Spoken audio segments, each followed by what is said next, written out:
हरे कृष्ण।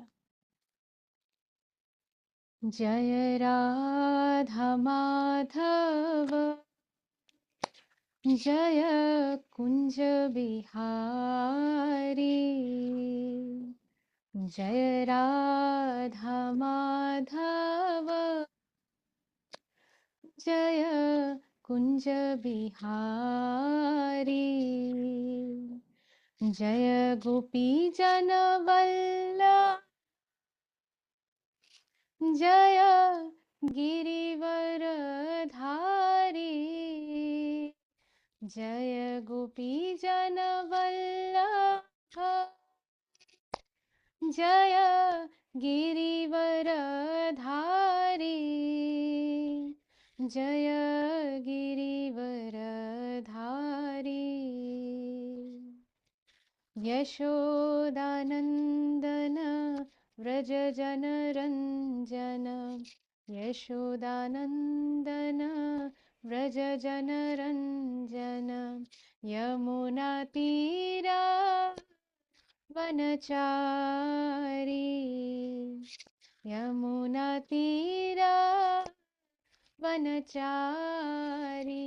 जय राधा माधव जय कुंज बिहारी। जय गोपी जन वल्लभ जय गिरिवर धारी। यशोदानन्दन व्रज जनरञ्जन। यशोदानन्दन व्रज जनरञ्जन। यमुनातीरा वनचारी। यमुनातीरा वनचारी। जय राधा माधव जय कुंज बिहारी। हरे कृष्णा कृष्णा कृष्णा हरे हरे। हरे राम राम राम हरे हरे। हरे कृष्णा कृष्णा कृष्णा कृष्णा हरे हरे। हरे राम राम राम हरे हरे। हरे कृष्णा कृष्णा कृष्णा कृष्णा हरे हरे। हरे राम राम राम हरे हरे। जय पंचतत्व जय पंचतत्व पंचतत्व जय पंचतत्व। जय राधा माधव श्री राधे। जय राधा कुंज बिहारी श्री राधे। जय राधा गोपी जन वल्लभ राधा गोपी जन वल्लभ श्री राधे। जय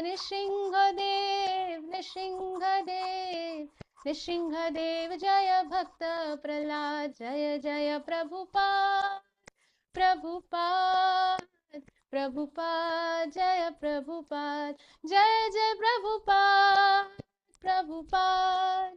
प्रभुपाद जय श्रीला प्रभुपाद। जय जय गुरुदेव जय जय गुरुदेव। निताई गौर हरि बोल हरि बोल। निताई गौर हरि बोल निताई गौर हरि बोल हरि बोल। निताई गौर हरि बोल निताई गौर हरि बोल हरि बोल। निताई गौर हरि बोल। श्री श्री हरिनाम संकीर्तन की जय। जगत गुरु श्रीला प्रभुपाद की जय। श्री श्रीमद शिला जय पताका स्वामी गुरु महाराज की जय। अनंत कोटि वैष्णव वृंद की जय। All glories to the assembled devotees. Hare Krishna. ॐ अज्ञानतिमिरन्धस्य ज्ञानाञ्जनशलाखय चक्षुरुन्मिलितं येन तस्मै श्रीगुरवे नमः। मूकं करोति वाचालं पङ्गुं लङ्घायते गिरिं यत्कृपातमहं वन्दे श्रीगुरुं दीनतारिणिं। परमानन्दमाधवं श्रीचैतन्य ईश्वरं। हरि ओम तत्सत्। हरि ओम तत्सत्। हरि ओम तत्सत्। नमः ओम विष्णुपादाय कृष्णपृष्ठाय भूतले श्रीमते जयपताका स्वामिन् इति नामिने। नमो आचार्य पादाय निताय कृपा प्रदायिने गौरकथा धामुदाय नगर ग्राम तारिणे। नमो विष्णुपादाय कृष्णपृष्ठाय भूतले श्रीमते भक्ति वेदांत स्वामिन् इति नामिने। नमस्ते सारस्वती देवे गौरवाणी प्रचारिणे निर्विशेष शून्यवादी पाश्चात्य देश तारिणे। जय श्री कृष्ण चैतन्य प्रभु नित्यानंद श्री अद्वैत गदाधर श्रीवास आदि गौर भक्त वृंद की जय। हरे कृष्ण कृष्ण कृष्ण हरे हरे, हरे राम राम राम हरे हरे, हरे कृष्णा कृष्ण कृष्ण हरे हरे, हरे राम राम राम हरे हरे, हरे कृष्णा कृष्ण कृष्ण हरे हरे, हरे राम राम राम हरे हरे।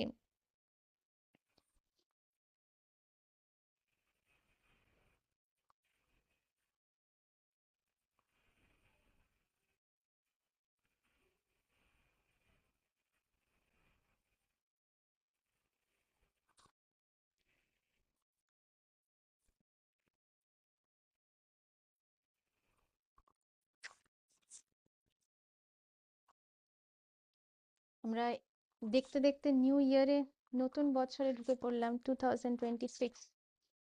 আর আমাদের 2025 এ আমরা কত কিছু এক্সপিরিয়েন্স করেছি, কত আমাদের লাইফ হয়তো অনেক ডিফারেন্ট চেঞ্জেস হয়েছে আমাদের লাইফে। ডেফিনেটলি হয়তো হয়েছে, কারণ যারা যারা 2025-এ কৃষ্ণা কনসিয়াসনেসে হয়তো পা রেখেছে, এই যে ক্লাস করা শুরু করা বা চ্যান্টিং করা শুরু করা, ওটা ইটসেলফ একটা বিশাল বড় চেঞ্জ। কারণ মহাপ্রভু বলছেন যে ব্রহ্মাণ্ডে ভ্রমিতে কোনো ভাগ্যবান জীব গুরু কৃষ্ণ কৃপায় পায় ভক্তিলতা বীজ। তো কোনো কোনো মানে কোনো ভাগ্যবান জীব এই ভক্তিলতার যে বীজ সেটা পায়। তো তাই জন্য আমরা যারা যারা এই ক্লাস অ্যাটেন্ড করছি, ইয়ে করছি, তো 2025-এ যারা যারা স্টার্ট করেছে, এটা একটা হিউজ হিউজ বোঝা যাচ্ছে যে মানে অনেক অনেক জন্মের সুকৃতি, সেটার ফল এইভাবে আমরা এই আমাদের 2025-এ পেয়েছি। তো আমরা কত রকম আমাদের লাইফের এক্সপিরিয়েন্স, ইয়ে হয়তো কোনো চ্যালেঞ্জেস, কখনো দুঃখ, কখনো কোনো কিছু ভালো হয়েছে, সবকিছু মিলিয়ে মিশিয়ে আজকে আমরা। আমার ভয়েস শোনা যাচ্ছে? আচ্ছা, এটাই কি বলতে চাইছিলে ইন্দিরা? হ্যাঁ, আচ্ছা। তো আমরা এরকম ভাবে এইখানে 2026-এ প্রবেশ করেছি। তো এই প্রার্থনা দিয়ে আমরা ইয়ে করি যে 2026-এ যেন আমরা আমাদের প্রত্যেকটা মোমেন্ট আমরা যাতে কৃপা মানে পেতে পারি, গুরু কৃষ্ণের কৃপা পেতে পারি। আমাদের যেন মন, বুদ্ধি, আমাদের মুখের বাণী, আমাদের আচরণ, আমরা কি অ্যাক্টিভিটিস করছি, আমরা কি চিন্তা ভাবনা করছি, আমরা কি কথা বলছি, আর কি ভেতরে ঢোকাচ্ছি, কি বাইরে বের করছি, প্রত্যেকটা জিনিস যেন গুরু কৃষ্ণকে আনন্দ দেয়, সেরকম অনুকূল যেন সেইভাবে যাতে অনুকূল হয়। আমরা সেটা জানি বুঝি না জানি, কিন্তু নৃসিংহদেব যিনি হচ্ছেন, বলা হয় যে নৃসিংহদেব যারা অভক্ত, যেরকম হিরণ্যকশ্যপু, তাকে বধ করবার জন্য এসেছে, মানে তাকে ছিঁড়ে পুরো নখ দিয়ে কেটে ফেলেছে একেবারে। আর শুধু তার ভক্তকে আনন্দ দেওয়ার জন্য, রক্ষা করার জন্য ভগবান, যার এত সুন্দর সুন্দর মানে ফর্মস আছে। কৃষ্ণা যখন গোলক বৃন্দাবনে তখন বাঁশি নিয়ে দাঁড়িয়ে থাকে, কত সুন্দর গোপীদের সাথে সে রাস ডান্স করছে, গোপাদের সাথে কি সুন্দর করে খেলছে, গো গাভী চারা মানে চড়াতে নিয়ে যাচ্ছে, এসব পাস টাইমস করছে। সেই সুইট ভগবান এরকম একটা ফর্ম নিয়ে আসে যেখানে সে হাফ হচ্ছে সিংহ আর হাফ হচ্ছে হিউম্যান লাইক, নর সিংহ। তো এরকম একটা ফর্ম নিয়ে আসছে শুধুমাত্র নিজের ভক্তকে রক্ষা করবার জন্য। আর যেহেতু তার আরেক ভক্ত ব্রহ্মা, তার মুখ থেকে যেহেতু হিরণ্যকশ্যপুর যে লম্বা লিস্ট, আমাকে যাতে কেউ না মারতে পারে, কোনো দেবী না, কোনো দেবতা না, আকাশে না, পাতালে না, বাইরে না, ভেতরে না, রাতে না, সকালে না, আরো কত কি বলেছিল। এবার ব্রহ্মা বলছে যে এরকম বর তো আজ অব্দি আমার কাছে কেউ চাইনি। আবার আরেকদিকে ব্রহ্মা নিজেই বলছে কিন্তু এরকম মানে এরকম তপস্যা তো আজ অব্দি কেউ করেনি, না কেউ করেছে হয়তো, না কেউ আগে গিয়ে করবে। তাই জন্য ব্রহ্মাও কনফিউজড হয়ে তথাস্তু বলে দিয়েছে। তো ব্রহ্মাও তো ভগবানের ভক্তই, তারই সেবক। তাই জন্য তার মুখের বাণী সত্যম বিধাতুম নিজ ভৃত্য ভাষিতম, নিজের আমার যারা নিজজন, নিজের ভৃত্য যারা, আমার যারা সার্ভেন্ট, যারা আমাকে সার্ভ করছে, তার মুখের কথা আমি সত্য করে দিই। আমার ভক্তের মুখের কথা কিন্তু কোনো দিন ভুল হবে না, এটা কৃষ্ণা প্রমিস করেছে। ইভেন কি কৃষ্ণা এটাও বলে যে আমি যেটা বললাম, আমি নিজের কথা হয়তো নিজে প্রমিস করেছি কিন্তু সেটা ভেঙে দিতে রাজি, কিন্তু আমার ভক্তের মুখ থেকে যদি কোনো কথা বেরোয় সেটা আমি কোনোদিন ভাঙবো না, সেই কথা আমি সত্য করব। সেই ব্রহ্মার মুখ থেকে যেহেতু তথাস্তু বেরিয়েছে নৃসিংহ এই হিরণ্যকশ্যপুর জন্য, আর প্রহ্লাদকে রক্ষা করতে হবে, সেই কারণে আবার হিরণ্যকশ্যপু যখন ওই যে পিলারটার দিকে, পিলারকে বাংলাতে কি বলে,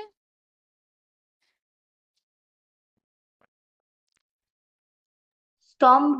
স্তম্ভ, যখন হিরণ্যকশ্যপু স্তম্ভের দিকে তাকিয়ে প্রহ্লাদকে চ্যালেঞ্জ করছে যে ও তুমি নাকি তোমার ভগবানকে সব দিকে দেখো, হ্যাঁ, তো এই স্তম্ভের ভেতরে আছে। তখন প্রহ্লাদ বলেছে অবশ্যই বাবা, আমার আমার মানে ইষ্টদেব সব জায়গায় তো সে মানে আছে, এই স্তম্ভেতেও আছে। তখন হিরণ্যকশ্যপু সেই স্তম্ভকে ভাঙে যখন, মানে জোরে রাগের চোটে একটা আঘাত করে সেই স্তম্ভে, আর সেই স্তম্ভ তখন নিজে নিজে এরকম আস্তে আস্তে পুরো মানে পুরো আকাশ অব্দি ত্রিভুবনে একটা এমন কম্পন হয় যে ইভেন দেবতারা ভয় পেয়ে যায় যে এটা কি হলো। কারণ দেবতারা তো জানে না ভগবানের কি প্ল্যান, দেবতারা তো মুভি দেখছে। আমরা যেরকম নৃসিংহ মুভি দেখছি, সেরকম দেবতারাও সেই মুভি দেখছে যে এবার কি হবে নেক্সট। তো দেবতারাও ভয় পেয়ে যায় যে এটা কি, এরকম এরকম কম্পন হচ্ছে কি। আর সেইখান থেকে যখন নৃসিংহদেব বেরিয়েছেন, মানে নৃসিংহদেব হচ্ছে পুরো মানে পুরো 3 লোকে তার মানে সাইজ, মানে কি বিশাল তার সাইজ। এমন না যেটা ছোট্ট নৃসিংহদেব বেরিয়েছে, এরকম না যে আমাদের মতন হাইটের নৃসিংহদেব, তা না, উনি পুরো ত্রিভুবনে ওনার সাইজ, আর ওনার কোটি কোটি হাত, লক্ষ লক্ষ ওনার হাত। আর তখন হিরণ্যকশিপু দেখতে পাচ্ছে যে সে প্রত্যেকটা হাত দিয়ে কত অন্য অন্য দানবদের মারছে। At the same time Nrisinghadev হিরণ্যকশিপুর দিকে তাকিয়ে আছে, আর তার হাত দিয়ে সে অন্য অন্য কত দানব ইয়েদের মেরে যাচ্ছে। তখনও তার হাতে কত অস্ত্র শস্ত্র নৃসিংহদেবের। তো এরকম রূপ নিয়ে সে চলে আসে শুধুমাত্র তার ভক্তের কথা সত্যি করার জন্য, আর তার শুদ্ধ ভক্তকে রক্ষা করবার জন্য, তার শুদ্ধ ভক্তকে আনন্দ দেওয়ার জন্য। তো সেই নৃসিংহদেবের কাছে আমরা প্রার্থনা করি যাতে আমাদের আমাদের যারা আমরা চেষ্টা করছি ছোট ছোট বেবি স্টেপস নিয়ে, ছোট ছোট বাচ্চাদের মতন, মানে আমরা গুটি গুটি পায়ে এগোনোর চেষ্টা করছি, আমাদেরকে যেন নৃসিংহদেব রক্ষা করেন এই পথে। তো এরকম প্রার্থনা করি। আর নৃসিংহদেবের আরতি, খুব সুইট আরতি নৃসিংহদেবের আছে। তো যারা যারা এই নৃসিংহদেবের আরতি পারে, মিউটে থেকে আমরা সবাই একসাথে ফার্স্ট একবার করি লাইনটা করব। কিন্তু এই নৃসিংহ আরতি আমাদের যাতে নতুন বছর একদম প্রোটেক্টেড থাকে, নৃসিংহদেব যাতে নিজে আমাদেরকে প্রত্যেকটা মোমেন্টে রক্ষা করেন, সেই প্রার্থনা দিয়ে আমরা নৃসিংহদেবকে একদম মন থেকে ডাকি আর প্রার্থনা করি এই আরতি দিয়ে নৃসিংহদেবের। তারপরে আমি স্ক্রিনটা শেয়ার করব, তারপরে আমরা রিডিংয়ে চলে যাব। नामस्ते नरसिंहाय, नामस्ते नरसिंहाय, प्रह्लाददायिने মানে প্রহ্লাদকে আহ্লাদ দেওয়ার জন্য, আনন্দ দেওয়ার জন্য, প্রহ্লাদ আহ্লাদ দাহিনে হিরণ্যকশিপুর वक्षः শিলাটঙ্কা নখালায়ে। কিরকম নখ, একদম শার্প আর লম্বা, মানে একদম একদম শার্প, রেজার শার্প। শিলাটঙ্কা নখালায়ে ইতো নিঃসিংহ পরতো নিঃসিংহ, মানে হচ্ছে এইখানে নিঃসিংহ, ওইখানেও নিঃসিংহ।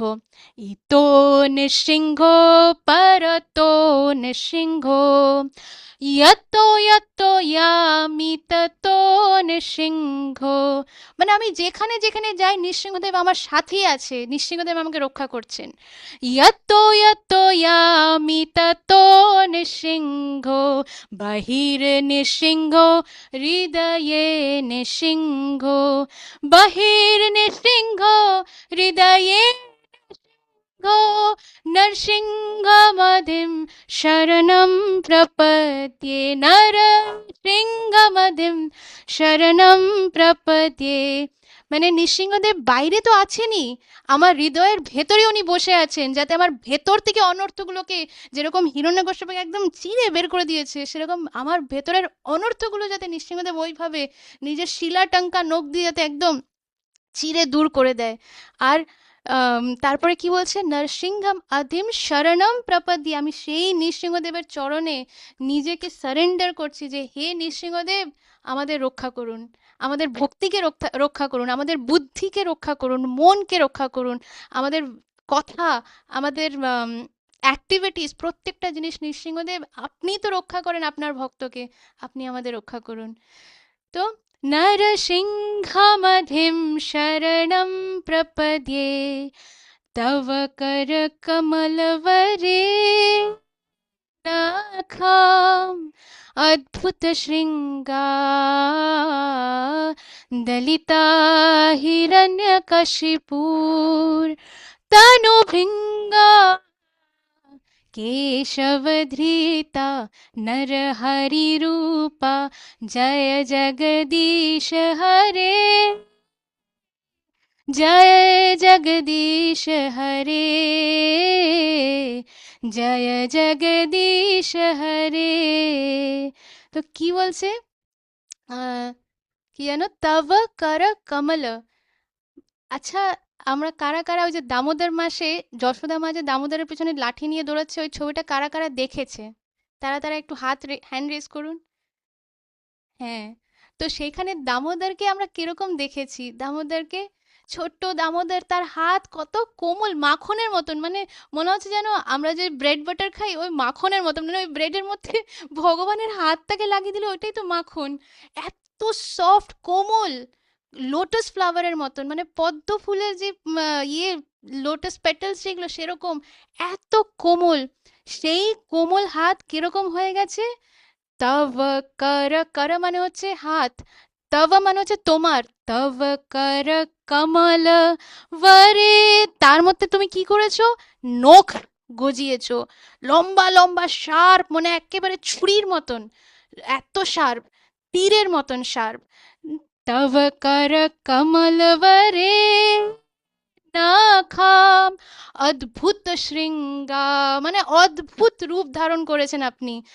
দলিতা হিরণ্যকশিপুর তনুভৃঙ্গা, ওই ঘরের বাইরে আর ভেতরের মাঝখানে চৌখট যেখানে, সেখানে নৃসিংহদেব সুন্দর করে নিজে প্রথমে বসলেন, অ্যাজ ইফ একটা আসনে বসে আছেন।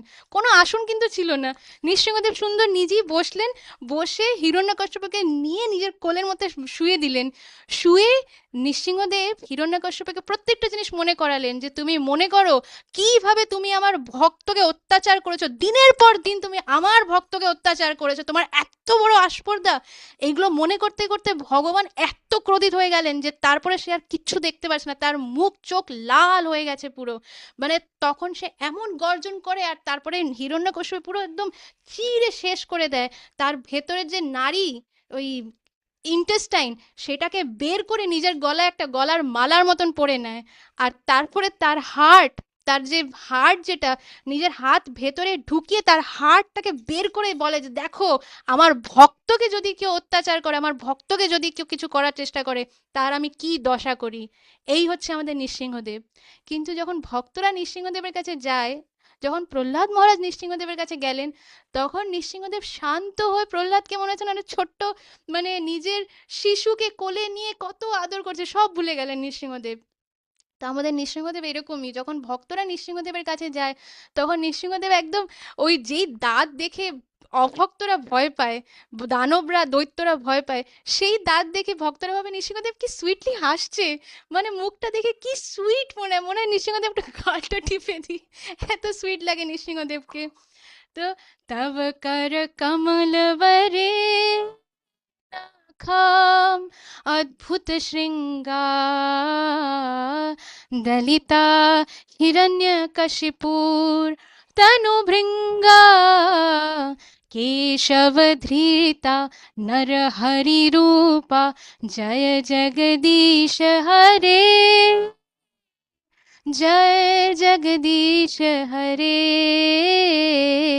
जय जगदीश हरे, जय नृसिंहदेव जय नराहरि, প্রহ্লাদ নরসিংহ জয় লক্ষ্মী নরসিংহ। কেন এই এতগুলো নাম নৃসিংহদেবের একার? প্রথমে হচ্ছে জয় নৃসিংহদেব, শুধু নৃসিংহদেবকে মনে করলাম। কিন্তু ভগবান না একা একা কখনো থাকে না, ভালো লাগে না তার, সবসময় তার ভক্তের নাম নিলে তখন ভগবানের আনন্দ হয়। তো আচ্ছা ঠিক আছে, পরেরটা হচ্ছে নরাহরি, যে সে কোন রূপে এসেছেন তার ভক্তে। নর আর হরি, মানে আহ, উনি নরহরি, হরি আসলে সিংহকেও সংস্কৃতে হরি কিন্তু সিংহ, আবার হরি মানে কৃষ্ণ, আর নরা মানে হচ্ছে কিন্তু হিউম্যান লাইক, মানে আমাদের মনুষ্যের মতন। তো নরাহরি, আর্ধেক সিংহ আর্ধেক মনুষ্যের মতন রূপ, তো তাই জন্য নরাহরি। তারপর হচ্ছে প্রহ্লাদ নৃসিংহদেব, প্রহ্লাদ নৃসিংহ মানে হচ্ছে আমরা নৃসিংহদেব যে প্রহ্লাদের জন্য এসেছে তার ভক্তের সাথে তার নাম নিচ্ছি, তাহলে নৃসিংহদেব সাথে আরো আনন্দ পায়। আর লক্ষ্মী নৃসিংহা, লক্ষ্মীদেব সব সময় নৃসিংহদেবের মানে তার বুকে বসে আছেন। শ্রীনিকেতন, ভগবান নারায়ণ লক্ষ্মী মাকে, মা লক্ষ্মীকে তার বুকে বসিয়ে রাখেন সব সময়। তাই মা লক্ষ্মীর নাম নিয়ে আমরা নৃসিংহদেবের নাম নিচ্ছি, সেটা তো নৃসিংহদেব খুব আনন্দ পায়। আর তারপরে জয় ভক্ত প্রহ্লাদ, ভক্ত প্রহ্লাদ, भक्त प्रह्लाद जय प्रह्लाद महाराज, जय भक्त प्रह्लाद जय भक्त प्रह्लाद, भक्त प्रह्लाद जय प्रह्लाद महाराज। আর কে আমাদের এগুলো দিয়েছে? জয় জয় প্রভুপাদ, প্রভুপাদ, প্রভুপাদ জয় শ্রীলা প্রভুপাদ, জয় জয় গুরুদেব, গুরুদেব, গুরুদেব জয় জয় গুরুদেব। আর তারপরে যেটা হচ্ছে সব থেকে আমাদের আনন্দ রিয়ে, নিতাই গৌর হরি বল, হরি বল, হরি বল, নিতাই গৌর হরি বল, নিতাই গৌর হরি বল, হরি বল, হরি বল, নিতাই গৌর হরি বল। श्री श्री नृसिंहदेव भगवान की जय। सर्व भक्ति विघ्न नाशक लक्ष्मी नरसिंहदेव भगवान की जय। भक्त शिरोमणि प्रहलाद महाराज की जय। जगत गुरु श्रीला प्रभुपाद की जय। श्री श्रीमद शिला जय पताका स्वामी गुरु महाराज की जय। निताई गौर प्रेमानंदे हरि हरि बोल।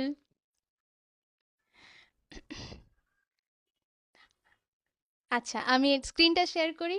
আমার একটা কি একটা মনে পড়ছিল যেটা শেয়ার করতে চাই, এখন আবার ভুলেও গেলাম। এই এত কলিযুগ মেমরি এত বাজে যে যেটা মনে করি আর তারপরে ভুলে যাই। তো যাই হোক,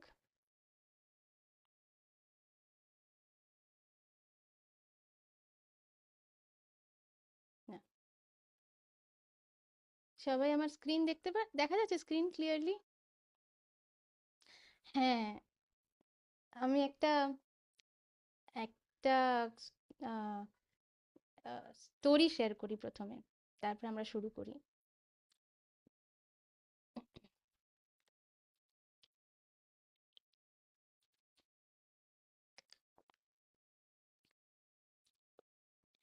এটা একটা টিচার, একজন ভক্ত খুব পুরানো কথা না। একজন টিচার নিজের ক্লাসরুমে পড়াচ্ছে, তখন হঠাৎ করে দেখছে উম, আহ, আচ্ছা, এই হ্যান্ড রেস্ট আছে, আমি একটু জিজ্ঞেস করি, এটা কি মোহন? ও, হ্যান্ড চলে গেছে নিচে। ভুল করে করে ফেলেছিলাম। ওকে ওকে, ওই ঠিক আছে। ওকে। তো একজন টিচার, সে নিজের ক্লাসে পড়াচ্ছে, পড়াতে পড়াতে হঠাৎ করে টিচারটা দেখছে যে একটা প্লেন, সোনার প্লেন, সোনার রঙের না কিন্তু, সোনার প্লেন, প্লেন মানে এরোপ্লেন, আর তার মধ্যে কয়েকজন, সেই প্লেনটা মানে এই টিচারটা পড়াতে পড়াতে দেখতে পাচ্ছে যে প্লেনটা আকাশ থেকে নিচে নামলো, নিচে নেমে একদম ক্লাসরুমের ভেতরে ঢুকে টিচারটার পাশে এসে দাঁড়ালো। তো টিচারটা অবাক হয়ে গেছে যে, তখন টিচারটা জিজ্ঞেস করছে তোমরা কারা, তোমরা মানে তোমরা কারা, এটা অবাক হয়ে জিজ্ঞেস করেছে। তখন তারা, আর তাদেরকে দেখতে হচ্ছে মানে এরকম একদম সেলেস্টিয়াল, মানে খুব দিব্য দেখতে একদম, সব হেলমেট পরা এরকম। তখন বলছে যে আমরা হচ্ছি ডেমিগডস, আমরা দেবতা। তখন তখন এই টিচারটা বলছে যে তো তোমরা এখানে কেন এসেছো, মানে যারা ভক্ত, যারা ইসকনের যারা ডিভোটিস, তারা মানে আহ, তারা ওরকম ভাবে মানে এইসবেতে ফট করে মানে অ্যাট্রাক্টেড হয়ে যায় না যে সোনার প্লেন এলো ইয়ে এলো, কিন্তু হ্যাঁ অবাক যেটা লাগছে যে হঠাৎ করে এটা এখানে নেবে কেন এলো, মানে এটা হচ্ছে ব্যাপারটা। তো জিজ্ঞেস করবে যে তোমরা কেন এসেছো, এটা জিজ্ঞেস করার সময় হঠাৎ করে টিচার মানে মাতাজির চোখ পড়ে ওই তাদের এরোপ্লেন মানে ওই প্লেনটার মধ্যে পেছনে প্রভুপাদের ছবি দেখতে পাচ্ছে। তো তখন টিচারটা বলছে যে ইনি তো আমাদের শিল প্রভুপাদ, তোমাদের এখানে এটার মধ্যে তোমরা কেন লাগিয়েছো, মানে তোমাদের এখানে কেন ছবিটা? তখন দেবতারা দেখে বলছে যে তুমি ওনার কথা বলছো, ওনার কথা বলছো? বলছে হ্যাঁ হ্যাঁ, উনি তো আমাদের শিল প্রভুপাদ। বলছে আম, যে আপনি বোধহয় জানেন না যে উনি শুধু আপনাদের শিলা প্রভুপাদ না, উনি হচ্ছেন আহ, সারা বিশ্ব মানে পুরো জগতের গুরু, উনি হচ্ছেন জগৎ গুরু। আর উনি আমাদেরও গুরু, মানে উনি আমাদের প্ল্যানেটসেও এসে উনি প্রচার করেন। তাই জন্য উনি শুধু তোমাদের শিল প্রভুপাদ না, উনি আমাদেরও শিল প্রভুপাদ, উনি হচ্ছেন আমাদের স্পিরিচুয়াল মাস্টার শিল প্রভুপাদ। তখন এই টিচারটা অবাক হয়ে দেখছে। তো তারপরে এই প্লেনটা চলে যায়। তো আম, তখন তো তো এটা হচ্ছে মানে টিচারটা রিয়েল এক্সপিরিয়েন্স, তখন এই টিচারটা মানে শেয়ার করে ডিভোটিসদের সাথে এই ব্যাপারটা। তো এটা একটা রিয়েল ইনসিডেন্স। তো এটা দিয়ে আমরা বুঝতে পারি যে শিল প্রভুপাদ উনি শুধু আমাদের এই এই আমাদের ম্যাটেরিয়াল ওয়ার্ল্ডে এসে যে শুধু প্রচার করেছে তা না, উনি ওই ডেমিগডসরা বলে গেছে যে শিল প্রভুপাদ ত্রিভুবনে মানে 3 লোকে শিল প্রভুপাদ গিয়ে গিয়ে প্রচার করছেন। আর ইভেন ডেমিগডস মানে দেবতা, যাদের কাছে সাধারণত লোকজন যায় যে এই দাও সেই দাও, তাদেরকে গিয়ে শিল প্রভুপাদ প্রচার করছে যে আরে তোমরা কোন মূর্খের মতন এখানে ফেসে আছো, ভগবানের শুদ্ধ ভক্তি করো, মানে দেবতাদের গিয়ে শিল প্রভুপাদ প্রিচিং করছেন। তো দেবতাদেরও স্পিরিচুয়াল মাস্টার গুরুদেব, পারমার্থিক গুরুদেব শিল প্রভুপাদ। তো এই হচ্ছে আমাদের শিল প্রভুপাদ, এই হচ্ছে শিল প্রভুপাদের পজিশন। আমি বোধহয় এর আগে আরো কয়েকটা প্রভুপাদের ইয়ে শেয়ার করেছিলাম, যেরকম একজন মাতাজিকে রাশিয়াতে সে বুক ডিস্ট্রিবিউট করতেন। কারোর কি মনে, হ্যাঁ আমি দেখছি যে সবাই মাথা নাড়াচ্ছে, সবার কি মনে আছে? কেউ কি আছে যার মনে নেই এই ইয়েটা, বা জানে না এটা, এই শিল প্রভুপাদের এই ঘটনাটা যে রাশিয়াতে একজন মাতাজি আচ্ছা, কুয়েলি বলছে জানি না। তো আমি এটা শর্টে বলছি যে রাশিয়াতে, রাশিয়া তো কমিউনিস্ট কান্ট্রি, ওখানে তো মানে মানে কোনো পার্টিকুলার ভগবানকে মানাটাই হচ্ছে ক্রাইম, মানে কেউ যদি ভগবান মানছে এটাই ক্রাইম। তো যাই হোক সেখানে আম, যখন যখন অনেক রাশিয়ানস তারা এই কৃষ্ণা কনসিয়াসনেসে চলে মানে এই পথে আসে, আর তারা নিজেরাই মানে ওইখানে প্রচার করা শুরু করে। তারা নিজেরাই ভগবদ গীতা কোনোভাবে জোগাড় করে, ভগবদ গীতা যথাযথ জোগাড় করে বাড়ির মধ্যে মানে লুকিয়ে লুকিয়ে প্রিন্টিং করে ডিস্ট্রিবিউট করা শুরু করে ওইখানে লুকিয়ে লুকিয়ে। তো এরকম একজন মাতাজি যে এই বুকস ডিস্ট্রিবিউট করতেন, সে কেজিবি তাকে ধরে নিয়ে যায়। তো যখন ধরে নিয়ে যায়, তো ধরে নিয়ে গিয়ে তাকে জেলে ঢুকিয়ে দেয়। এবার এই যারা পুলিশ তারা তারা ভেবেছে ঠিক আছে জেলে ঢুকিয়ে দেওয়া হয়েছে, এবার জেলে তো মানে যথাযথ মানে যথারীতি টর্চার করা হয় ওখানে। টর্চার মানে কখনো মারলো, কখনো খেতে দিল না, মানে সে কি বা মেয়ে আর কি বা ছেলে, প্রচন্ডভাবে টর্চার করা হয়। তো ওরা ভেবেছে যে এবার তো একে জেলে ঢুকিয়ে দিয়েছি, এবার কোনো আমাদের ঝামেলা হবে না। কিন্তু দেখছে যে কিছুদিন পরে জেলের যারা বাদ বাকি যারা সব কয়েদি মানে সব ক্রিমিনালস গুলো, তারা হঠাৎ করে হরে কৃষ্ণ মহামন্ত্র করতে লেগেছে, তারা বসে বসে জেলের মধ্যে সংকীর্তন করছে, হরিনাম করছে। তখন এই জেলার গুলোর তো মাথায় হাত যে এটা কি হচ্ছে, কি মানে হোয়াট ননসেন্স, এগুলো কি হচ্ছে। তখন তো সেই মাতাজিকে একদম আলাদা করে একটা মানে সেলে ঢোকানো হয়, যাতে মানে কারোর সাথে ইন্টারঅ্যাক্ট না করতে পারে, একটা অন্ধকার ছোট্ট গুপ্তি রুমের মধ্যে, সেখানেই হিসু করা পটি করা এরকম ভাবে একটা জায়গা ইয়ে করে। কিন্তু তাও সেই মাতাজিকে স্টপ করা যাচ্ছে না। সেই মাতাজির ওই ওই যে ওইটুক জায়গার ভেতর থেকেই সে এত জোরে জোরে হরিনাম করে, আর বাকি জেলার গুলো পাশ থেকে মানে সংকীর্তন হচ্ছে, মাতাজি প্রথমে গাইছে আর দূর থেকে সবাই রিপিট করছে এরকম। এইরকম অবস্থা। তখন এই রাশিয়ার জেলারগুলো ভেবেছে যে না, এতে হচ্ছে না, এর জন্য একটা আমাদের অন্য উপায় বের করতে হবে। তখন যেটা করে যে তারা একজন যে উইচ ক্রাফট করে মানে যে তন্ত্রবিদ্যা করে, তারপরে ব্ল্যাক ম্যাজিক ভুডু এরকম যারা হয়, তো রাশিয়াতেও এগুলো খুব হয়। এরকম না যে শুধু ভারতেই হয়, এগুলো বিদেশেও হয়, ইউএসএ তেও হয়, রাশিয়াতেও হয়। আর সত্যি কথা বলতে আহ, আমি যেহেতু রাশিয়াতে থেকেছি, তো যেটা দেখেছি যে ওদের ভাষাটা আর হয়তো জামা কাপড় বা খাওয়া দাওয়ার ইয়েটা যা একটু আলাদা, কিন্তু রাশিয়ান গুলো কিন্তু অনেকটাই বাঙালি, মানে বাঙালি বা একটুখানি মানে গুজরাটিদের মতন, মানে আমি যেটা দেখেছি তাদের কালচার, মানে খুব ইনোসেন্ট সিম্পল হার্টেড সেরকম। তো তো এরা যাই হোক, তখন এই রাশিয়ান গুলো একটা উইচ ক্রাফট মানে একটা উইচ ক্রাফট যে করে তাকে ডেকে এনেছে, এরকম একজন তান্ত্রিককে। তো সেই তান্ত্রিককে পাঠিয়েছে যে যাও ওই রুমের ভেতরে গিয়ে, আমরা রুমটাকে বাইরের থেকে মানে বন্ধ রাখবো, তুমি ভেতরে গিয়ে তোমার যেটা করার করো, কিন্তু মেক শিওর যে এই যাতে একদম মরে যায়, এই যাতে একদম শেষ হয়ে যায়, একে মানে এই যাতে না বাঁচে। তখন বলেছে ঠিক আছে কোনো ব্যাপার না। তো করা শুরু করেছে, সব উইচক্রাফট করা শুরু করেছে। এবার যেটা করে এরা যে তন্ত্রবিদ্যাতে, এরা বিভিন্ন রকমের যারা মানে আত্মা, যেইগুলো ভূত প্রেত হয়ে ঘুরে বেড়াচ্ছে ভূত প্রেত যোনিতে, যারা অন্য কোনো শরীর পাচ্ছে না, যাদের মানে এই আত্মাগুলো যাদের অনেক বেশি মানে এনভি জেলেসি, তারা ওই আত্মাগুলো অন্য কারোর ক্ষতি করতে মানে কিছু ম্যাটার করে না, কারণ আত্মা যোনিতে কারা মানে পায়, কারা মনুষ্য যোনিতে বা অন্য কোনো জীব জন্তুতে না পেয়ে ভূত প্রেত যোনিতে কারা থাকে, যারা খুবই মানে একদম জঘন্য ধরনের মানে আহ, তাদের যা ইয়ে করেছে কর্মফল যাদের, তো তাদেরকে এরকম যোনিতে সাফার করতে হয়। এবার তাদের তো এমনিতেই কর্ম সেরকম, তাই তাদেরকে ডাকা হয়, ডেকে আরেকজনের ভেতরে ঢোকানোর চেষ্টা করা হয়। আর তারা মানে সেটা যখন করা হয়, যেটা মানে এইগুলো ভূত পেত্নীগুলো যেটা করে সেটা হচ্ছে যে তারপরে তাদের মাইন্ড কন্ট্রোল করতে লাগে, এইভাবে তাদেরকে শেষ করা হয়। এটাই হচ্ছে তন্ত্রবিদ্যার মেন ইয়ে। তো আম, তো এবার এই ডাকা শুরু করেছে সবকিছু এরকম ভীষণ পাওয়ারফুল ভয়ঙ্কর ইয়েকে ডাকছে, ডেকে এই মাতাজির ভেতরে মানে তাদেরকে প্রবেশ করানোর চেষ্টা করছে। আর মাতাজি তো ডিভোটি, তো মাতাজি হরে কৃষ্ণ মহামন্ত্র চ্যান্ট করছে জোরে জোরে। তারপরে অনেক রকম মানে হরে কৃষ্ণ মহামন্ত্র চ্যান্ট করবার পর এরকম ডেমিগডসদের কাছে প্রার্থনা করছে, অনেক কিছু করছে। কিন্তু মানে করছে বলে সে বেঁচে আছে, কিন্তু যেটা হয় যে নেগেটিভ এনার্জি যখন আমাদের আশেপাশে থাকে, তখন আমাদের এনার্জিটাকে না টেনে নেয়, মানে তখন আস্তে আস্তে আমরা আর আমাদের শক্তি থাকে না, আমাদের মানে শরীরের শক্তিটাকে শেষ করে যায়। তো এই মাতাজিরও তাই হচ্ছে, মানে আস্তে আস্তে সে আর কিছু চোখে দেখতে পারছে না, তার শক্তি নেই, মানে কিছু ভাবার আর সে ইয়ে পাচ্ছে না।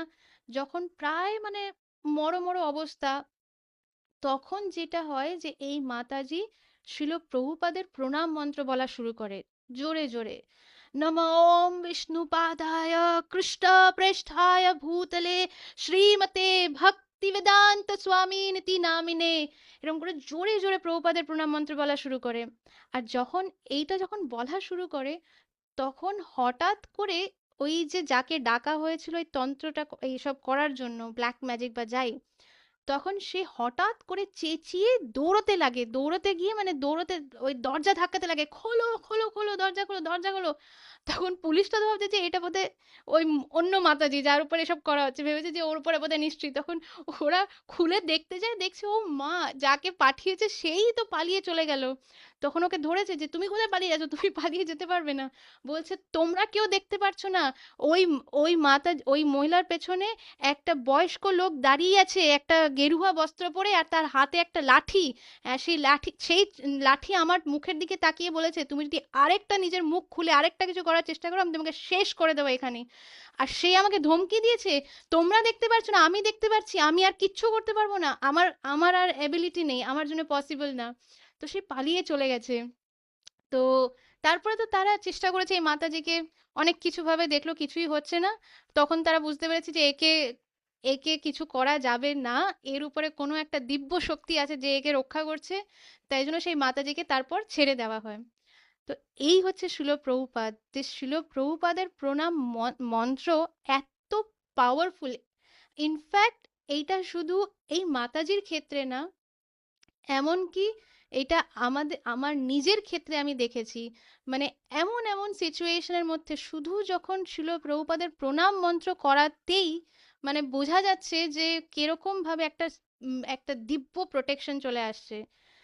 তো এই হচ্ছে আমাদের শিল প্রভুপাদ, যে কোনো সাধারণ ব্যক্তি তো নাই, কিন্তু তার জায়গায় আমরা এখানেও জানতে পারি এই যে টিচার, যে মাতাজির কথা বললাম, তার এক্সপিরিয়েন্স দিয়ে আমরা বুঝতে পারি যে ডেমিগডস মানে দেবতারা এসে বলে যাচ্ছে যে ওনাদেরও স্পিরিচুয়াল মাস্টার হচ্ছে শিল প্রভুপাদ। তাহলে আমরা আমরা যে কত ফরচুনেট যে শিল প্রভুপাদ হচ্ছে আমাদের মানে কি বলে গ্র্যান্ড স্পিরিচুয়াল মাস্টার, মানে আমাদের স্পিরিচুয়াল মাস্টারের স্পিরিচুয়াল মাস্টার। তো আমরা হচ্ছে তার গ্র্যান্ড চিলড্রেনের মতন, যারা যারা আর কি গুরু মহারাজের মানে অ্যাসপাইরিং বা আকাঙ্ক্ষী আশ্রিত, তো তারা হচ্ছে আমরা শিল প্রভুপাদের গ্র্যান্ড ডিসাইপলস আসলে। তো আমরা কতটা ফরচুন, মানে কতটা উম, কত ভাগ্য করে একজন এরকম প্রামাণিক গুরু পরম্পরাতে আসতে পারে, সত্যি। তো তো আমার এটা মনে পড়লো কারণ আমি কিছুদিন আগে এই ইনসিডেন্টটা শুনছিলাম, এই যেটা এখন শেয়ার করলাম টিচারের ব্যাপারটা। আর এই রাশিয়ার ইয়েটা তো ওই মাতাজির নামও আমি বলতে পারি, যদি কেউ চায় গুগলে গিয়ে সার্চও করতে পারবে, পৌর্ণমাসী মাতাজি, যার সাথে এই ঘটনা হয়েছে তার নিজের মুখে এটা ন্যারেট করা যে আমার সাথে এটা হয়েছে। তো এই হচ্ছে আমাদের শিল প্রভুপাদ, শিল প্রভুপাদ কি চায়। তো আমরা রিডিং কন্টিনিউ করি। এইখানে আমি মার্কিং দিয়ে রেখেছি, এই যে কে রিড করবে সে হ্যান্ড, যারা যারা হ্যান্ড রেজ করবে তাদেরকে আমি আনমিউট করব। ঠিক আছে মাতাজি, এই জায়গা থেকে রিডিং করবে। আমরা সাধারণত আমাদের দেহ দিয়ে কাজ করি না, মন ও বুদ্ধি দিয়ে, এই জায়গা থেকে। ভগবতী বাসুদেবায় নমঃ, ভগবতী বাসুদেবায়। আমরা সাধারণত আমাদের দেহ দিয়ে কাজ করি না, মন ও বুদ্ধি দিয়ে কাজ করি। তাই যদি মন ও বুদ্ধি ভগবানের ভাবনায় মগ্ন থাকে তাহলে ইন্দ্রিয়গুলি আপনা থেকে ভগবানের সেবায় নিযুক্ত হয়ে যায়। তখন আপাত দৃষ্টিতে ইন্দ্রিয়ের কর্মগুলি অপরিবর্তিত থেকে যায়, কিন্তু মনোবৃত্তির আমূল পরিবর্তন হয়ে যায়। ভগবদ্গীতা আমাদের শিক্ষা দিচ্ছে কিভাবে মন ও বুদ্ধিকে ভগবানের ভাবনায় মগ্ন করতে হয়। এভাবে সর্বতোভাবে ভগবানের ভাবনায় মগ্ন হবার ফলেই আমরা ভগবানের আলয়ে প্রবেশ করবার যোগ্যতা অর্জন করি। মন যদি কৃষ্ণ সেবায় নিযুক্ত হয় তাহলে ইন্দ্রিয়গুলি আপনা থেকেই তাঁর সেবায় নিয়োজিত থাকে। এটিই হচ্ছে কৌশল, এবং এটি ভগবদ্গীতার রহস্য, শ্রীকৃষ্ণের চিন্তায় সর্বতোভাবে নিমগ্ন থাকা। আধুনিক মানুষ চাঁদে পৌঁছানোর জন্য অনেক পরিশ্রম করে চলেছে, কিন্তু তার পারমার্থিক উন্নতির জন্য সে কোনো রকম চেষ্টাই করেনি। 50-60 বছরের অল্প আয়ু নিয়ে আমরা এখানে এসেছি, তাই আমাদের কর্তব্য হচ্ছে ভগবানকে স্মরণ করবার জন্য এই সময়টি পুরোপুরিভাবে ভগবদ ভক্তির অনুশীলন করা, এবং তার পদ্ধতি হচ্ছে শ্রবণম কীর্তনম বিষ্ণু শরণম পাদ সেবনম অর্চনম বন্দনম দাস্যম সক্ষম আত্মনিবেদনম। শ্রীমদ্ ভাগবত গীতা ভাগবত 7.5.23। ভক্তিযোগ সাধনের 9টি প্রণালীর মধ্যে সবচেয়ে সহজ হচ্ছে শ্রবণম অর্থাৎ আত্মতত্ত্ব গো। পুরুষের কাছে ভগবদ্গীতা শ্রবণ করা এবং এর ফলে মন ভগবানমুখী হয়ে উঠবে। তখন পরমেশ্বর ভগবানকে স্মরণ করা সহজ হবে এবং এই জড় দেহ ত্যাগ করার পর চিন্ময় দেহ লাভ করে ভগবানের আলয়ে উন্নীত হয়ে আমরা ভগবানের সাহচর্য লাভ করতে সক্ষম হব। ভগবান আরও বলেছেন, অভ্যাস যোগ যুক্তেন চেতসা নানো গামিনা পরমম পুরুষম দিব্যম জাতি পার্থ অনুচিন্তয়ন।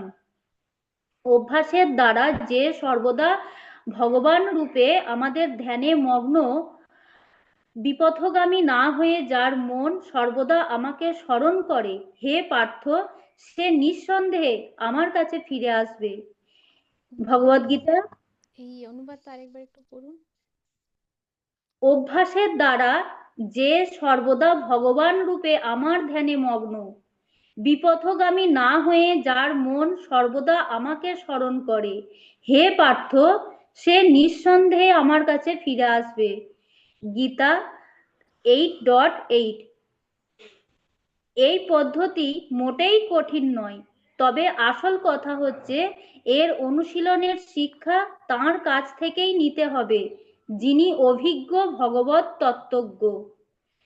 তদ্বিদ্ধি জ্ঞানার্থম স গুরুমে গচ্ছেত। যিনি ইতিমধ্যেই অনুশীলনের প্রবৃত্ত হয়েছেন, তাঁর সমীপবর্তী হতে হবে। মনের কাজই হচ্ছে সর্বদা এখানে ওখানে ঘুরে বেড়ানো, তাই অভ্যাস করতে হবে মনকে একাগ্র করে ভগবান শ্রীকৃষ্ণের নাম ও রূপে নিবদ্ধ করতে। হ্যাঁ, এখানে মন একটু পজ স্বভাবতই মাতাজি, চঞ্চল। এখানে একটু পজ করুন। তো আহ তো জানো এই অবধি পড়লেন না, এটা কেন হাইলাইট হচ্ছে না? এইখানে আমি আরেকটা বলি, আমাদের একটা পৌরাণিক ইয়ে, যে একজন ব্রাহ্মণ, সে মানে ব্রাহ্মণ, প্রপার ব্রাহ্মণ, বাড়িতে ভগবানের সেবা পূজা, নিত্য সেবা পূজা সবকিছু, যা কিছু মানে দরকার সবকিছু হয় বাড়িতে। মাতাজি আর একটু জোরে বলুন, শোনা আপনি যাচ্ছে? শোনা যাচ্ছে জোরে। শোনা যাচ্ছে না? এখন শোনা যাচ্ছে? হ্যাঁ, আমি বললাম যে একটা ব্রাহ্মণ, উনি মানে ওনার বাড়িতে রীতিমতো মানে রেগুলার সকালে ব্রহ্ম মুহূর্তে জপ করা, করা সবকিছু যা দরকার এসব করতেন। আর ওনারই পাশে মানে কি বলে, প্রতিবেশী একজন, ওনার পাশের বাড়িতে একজন বৈশ্যা মহিলা সে থাকতেন। এবার এই ব্রাহ্মণ যখন মানে পুজো করছে, করছে, তখন যেহেতু এ তো লোয়ার ক্যাটেগরি, তাই না, এরকম কাজ করে, তো তার বাড়িতে পর পর মানে এরকম সব কাস্টমার আসছে, আসছে, তো খুবই লো ক্যাটেগরি এটা, মানে এরকম একটা এরকম কাজ করে, করে। তো এবার আম, এই আহ, এই যে ব্রাহ্মণ, তারও মৃত্যু হলো। আবার ওই যে বৈশ্যা, যে যার কথা বলছি, তার প্রতিবেশী একজন অপোজিট নেবার, তারও মৃত্যু হলো। ওই বৈশ্যা গেছে ভগবত ধামে, আর যে ব্রাহ্মণ, সে গেছে সে গেছে নরকে। তখন তখন নরকে যাওয়ার আগে আসলে মানে যখনই কোনো ভক্তকে বাদ দিয়ে যখন কারোর মৃত্যু হয়, তো কোন নরকে যাবে সেটার বিবেচনা করার জন্য প্রথমে তাকে যমরাজের কাছে নিয়ে যাওয়া হয়। এটা হচ্ছে এটা নিয়ম, যে তাকে যমরাজের কাছে নিয়ে যাওয়া হয়। যমরাজ বলবে যে এবার একে এখানে নিয়ে যাও। তো তাকে যমরাজের কাছে যখন নিয়ে যাওয়া হয়েছে, তখন সে বলছে যে আমাকে এখানে কেন নিয়ে আসা হয়েছে? আর ও যে গেল, ও যে মরলো, ও তো একটা বৈশ্যা ছিল, একটা ওই মহিলা, তো ও কি করে ভগবত ধাম পেলো? আর আমি আমার সারা জীবন এইগুলো করে গেছি, আমি কেন এখানে এলাম? তখন যমরাজ বলছেন যে দেখো, তুমি যখন তোমার পুজো অর্চনা এগুলো সব কিছু করতে, তুমি যখন তোমার জব করতে, তোমার মনের মধ্যে একটাই কথা থাকতো, যে ওই বৈশ্যার মানে ওর কথা মনে মনে ভাবতে, যে কিরকম মহিলা, কি নোংরা কাজ করে, কিরকম একটা ছি, কোনো লজ্জা নেই, কোনো ইয়ে নেই, আমাদের পাড়াতেই থাকে। তুমি যতই তুমি আমার সেবা পুজো এগুলো যাই করতে, কিন্তু তোমার মনের মধ্যে এইসবই চলতো, তুমি সারাক্ষণ শুধু ওর কাজ নিয়ে ওর ব্যাপারেই ভাবতে, তখন তোমার মন আমার দিকে ছিল না। আরেক দিকে ওই বৈশ্যা নিজের এক্সটার্নালি তার কাজ, এটা তার টাকার দরকার, রোজগারের দরকার, সেই কাজ করছে, কিন্তু তার মনের দিক থেকে সে সারাক্ষণ তোমার শ্রদ্ধা করে যাচ্ছে, যে এই ব্রাহ্মণ কত ফরচুনেট, এই ব্রাহ্মণ সারাক্ষণ ভগবানের সেবা করছে, ব্রাহ্মণ সবসময় ভগবানের নাম নিতে পারছে, আর আমি কত তুচ্ছ, আমি কত নোংরা, আমি কি কাজ করছি। তার মনোভাব এরকম ছিল, আর তোমার মনোভাব এরকম ছিল। তো যেহেতু তোমার মনোভাব এরকম ছিল, তাই তোমার গতি এইটা হয়েছে। আর যেহেতু ওই বৈশ্যা ওরকম কাজ করেও তার মন কিন্তু সারাক্ষণ ভগবানের দিকে ছিল, তার মন সর্বক্ষণ ভগবানের কথা ভেবে যাচ্ছে, আর তোমাকে ভগবানের ভক্ত মনে করে মনে মনে তোমার শ্রদ্ধা করতো, যে তুমি ভগবানের ভক্ত, তুমি ভগবানের ভক্তি করছো, সেই কারণে সে ভগবত ধাম গেছে। তো এখানে কি বলা হচ্ছে, মনের কাজই হচ্ছে সর্বদা এইখানে ওইখানে ঘুরে বেড়ানো। আমাদের মন যাবেই যাবে, মনকে আটকানো সম্ভব না। নিবদ্ধ কি আছে তারপরে মাতাজি? তাই অভ্যাস করতে হবে মনকে একাগ্র করে ভগবান শ্রীকৃষ্ণের নাম ও রূপে নিবদ্ধ করতে। মানে আমাদের মন এইদিক ওদিক যাবেই যাবে, এটাতে কিছুই করার নেই। সে যতই ইভেন যারা 20 ইয়ার্স 50 ইয়ার্সও ভক্তি প্র্যাকটিস করছে, নাম জপ করছে, হরে কৃষ্ণ হরে কৃষ্ণ কৃষ্ণ হরে হরে, হরে রাম রাম রাম হরে হরে, এদিকে মনের মধ্যে চলছে অনেক কিছু।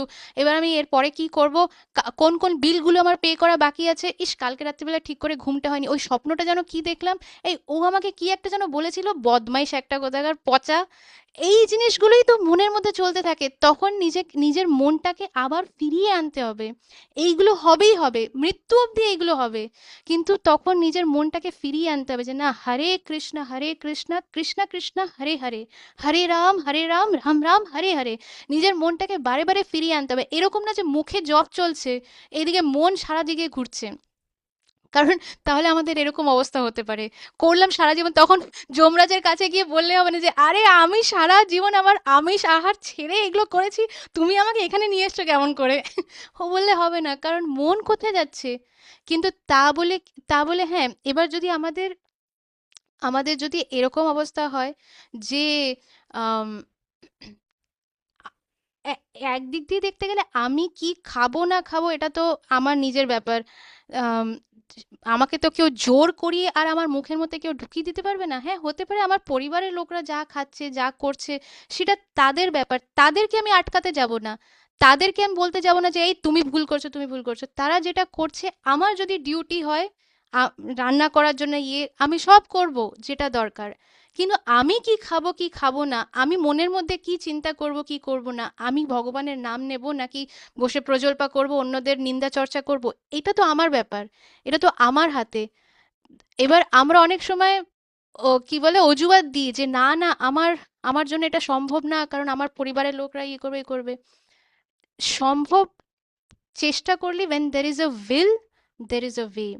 যদি আমরা যদি আমরা প্রায়োরিটি সেট থাকি, যে আমি কোন গতিতে যেতে চাই, এই জন্মের পর আমি কোন ডাইরেকশনে যেতে চাই, এই প্রায়োরিটি যদি সেট থাকে, এই বুদ্ধি মানে ইয়ে হয়, বুদ্ধি যদি আসে, তখন আমরা অটোমেটিক্যালি ডিসাইড করে নেব যে আরে এই পরিবার তো আমার এই মৃত্যুর পর চলে যাবে, কিন্তু এই পরিবারের জন্য আমি নরকে যেতে রাজি না। ওই সবাই আম, বাল্মীকির নাম শুনেছেন? উনি কি লিখেছেন, কোন গ্রন্থ রচনা করেছেন? হ্যাঁ, ইন্দিরা একটা কি বললো, না না কোয়েলি, 1 মিনিট তুমি মিউট। আমি তোমার লিপ রিড করে নিয়েছি। হ্যাঁ, হ্যাঁ তমাল বলো, তুমি বলো। রামায়ণ মাতাজি। হরি বল। ঠিক। আরে হরে কৃষ্ণা। তো উনি রামায়ণ গ্রন্থ রচনা করেছেন। বাল্মীকির লাইফে উনি কি ছিলেন কারা কারা জানে, ওনার লাইফ স্টোরি কেউ জানে? জানো তমাল?